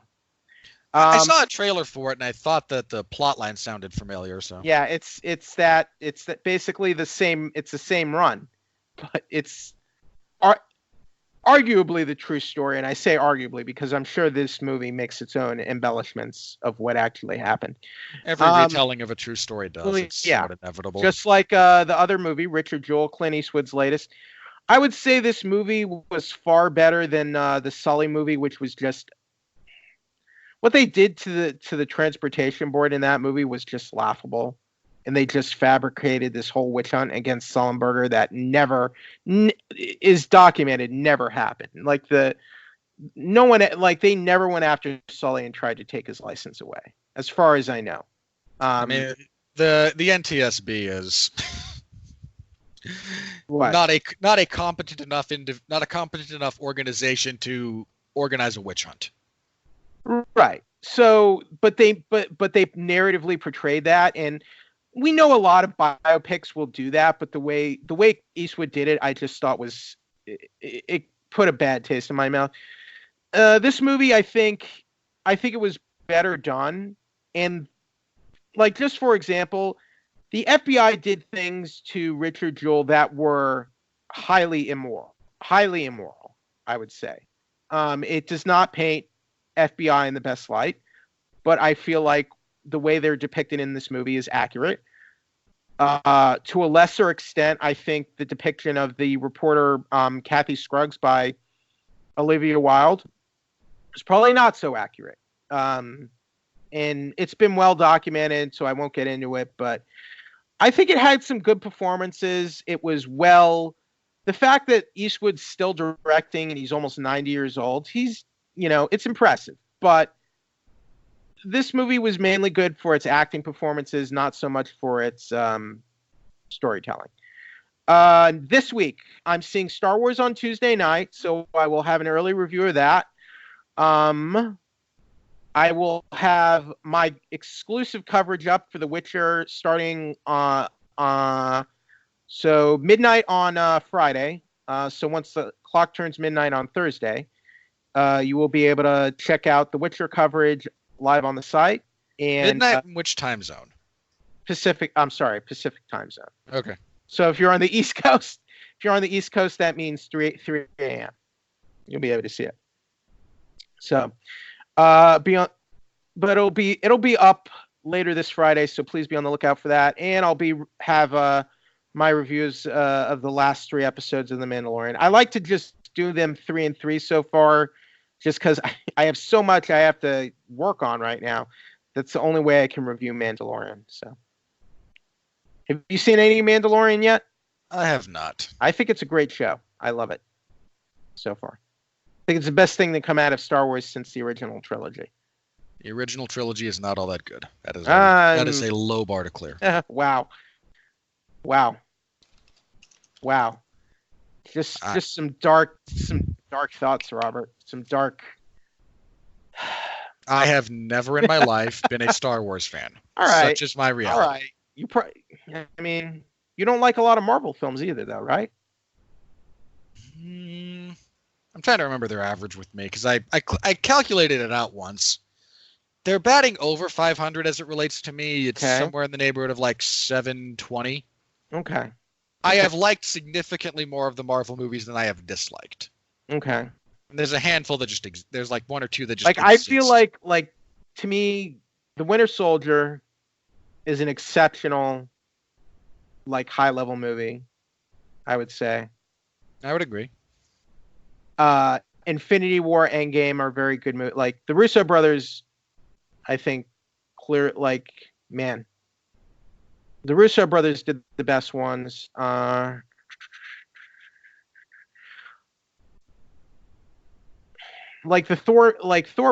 Ragnarok is I feel like a fun diversion. You and I have very different experiences with that movie. I like the Guardians of the Galaxy films. I like a the lot. Yeah, I very much enjoy those. I hate Thor Ragnarok. I think the Thor movies probably haven't aged as well, but they gave us Tom Hiddleston as Loki, and I like Avenger. I like Joss Whedon's Avengers. It's just enough of Joss Whedon to work. Age of Ultron, I think, is just kind of very uneven. Like, there's a good movie there, but very uneven. Yeah. But I mean, a lot of those movies are just kind of following the example of Star Wars too. So it is not a coincidence that the ones that are more like Star Wars are the ones that look. Best Star Wars movie ever is the first Guardians of the Galaxy movie. I have weird tastes sometimes because my favorite Indiana Jones movie is Temple of Doom. I think that one gets unfairly maligned. It's a really good horror movie. I think Iron Man. And you want to know what else? I think Iron Man 2 is unfairly maligned. Iron Man 2 is maybe not better than Iron Man, but I think it's a better movie than Iron Man 3. I think 3 gets unfairly maligned. Not to say it's great, but I think a lot of people had really disproportionate reactions to things they just weren't unhappy about as fans. I think Iron Man 2 is still like a better, overall, more satisfying movie than Iron Man 3. And sure. Iron Man 3 did far better if you look at all the metrics. So I think too many people compared Iron Man 2 directly to Iron Man 1. So yeah, tangent there. But yeah, so check out coverage for The Witcher, exclusive coverage, Star Wars, all coming out this week. So that you can only get at 411 Mania movies and TV. So, and thanks for having me back on, Robert. And thank you for the spirited debates. I hope I didn't make you too angry. No, it's... I enjoy debating with you. You're reasonable because I think you're a reasonable individual. I wish I were as reasonable as people think I am. That event, man. That event last night, and this is not a fault of anyone, but it went so long. It did not need to be that long. Well, it went so long, it actually triggered an insomnia episode in me. I didn't get to bed until like 4 a.m. I can understand that. So I think they need to figure that out. Yeah, these events are way the 7-hour events are just not called for, guys. They're too long. Much like this podcast at this point. Well, look, in our defense, we had to recap a 7-hour card with 3 title fights. And we had to preview another one that's happening next week. So there you go. That's true. Plus, I was on and I talk a lot, so I apologize. It's not just you. As for myself, you can find my full report for UFC 245 in the MMA Zone of 411 Mania. In the week leading up to UFC 245, I released a couple of individual skill studies, one on Colby Covington, one on Kamaru Usman, that have not done very well. So I'm not completely shelving the notion of them, but I'm reconsidering that. I still got to figure out exactly when I do something like that what it is. And this is also should also be a very good indicator of the inability to accurately predict what will resonate with an audience and what won't. Because the one of those I did on Alexander Volkanovski did quite well. The subsequent 2, not so much. So I'm not sure. I had fun doing them. I will do something like that in the future again, but it's probably going to be more of an intermittent thing as opposed to a regular fixture. You can find me this Tuesday with Mark Radulich reviewing Jumanji 3, because that's a thing.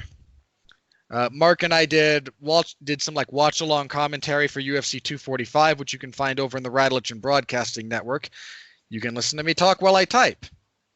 and get some of my thoughts in real time about what's going on in the fights, in addition to my written report. So if you're at all interested, by all means, have a stop by over there. And this Saturday at an early hour in the morning, I will be covering UFC on ESPN Plus, whatever it is, 23? 23. And yeah, so stop by if you're awake at that hour. Say hello. I always appreciate the company when I cover especially cards like this. No one cares about this card. Just no one. All right. We will be back next week to review that card from South Korea, and then we're going to be off for, I think, at least a week, maybe 2. Let me double check because the next UFC event after the after the Edgar Zombie card is the McGregor Cerrone card, which is January 18th. So we will be off the 29th and the 5th.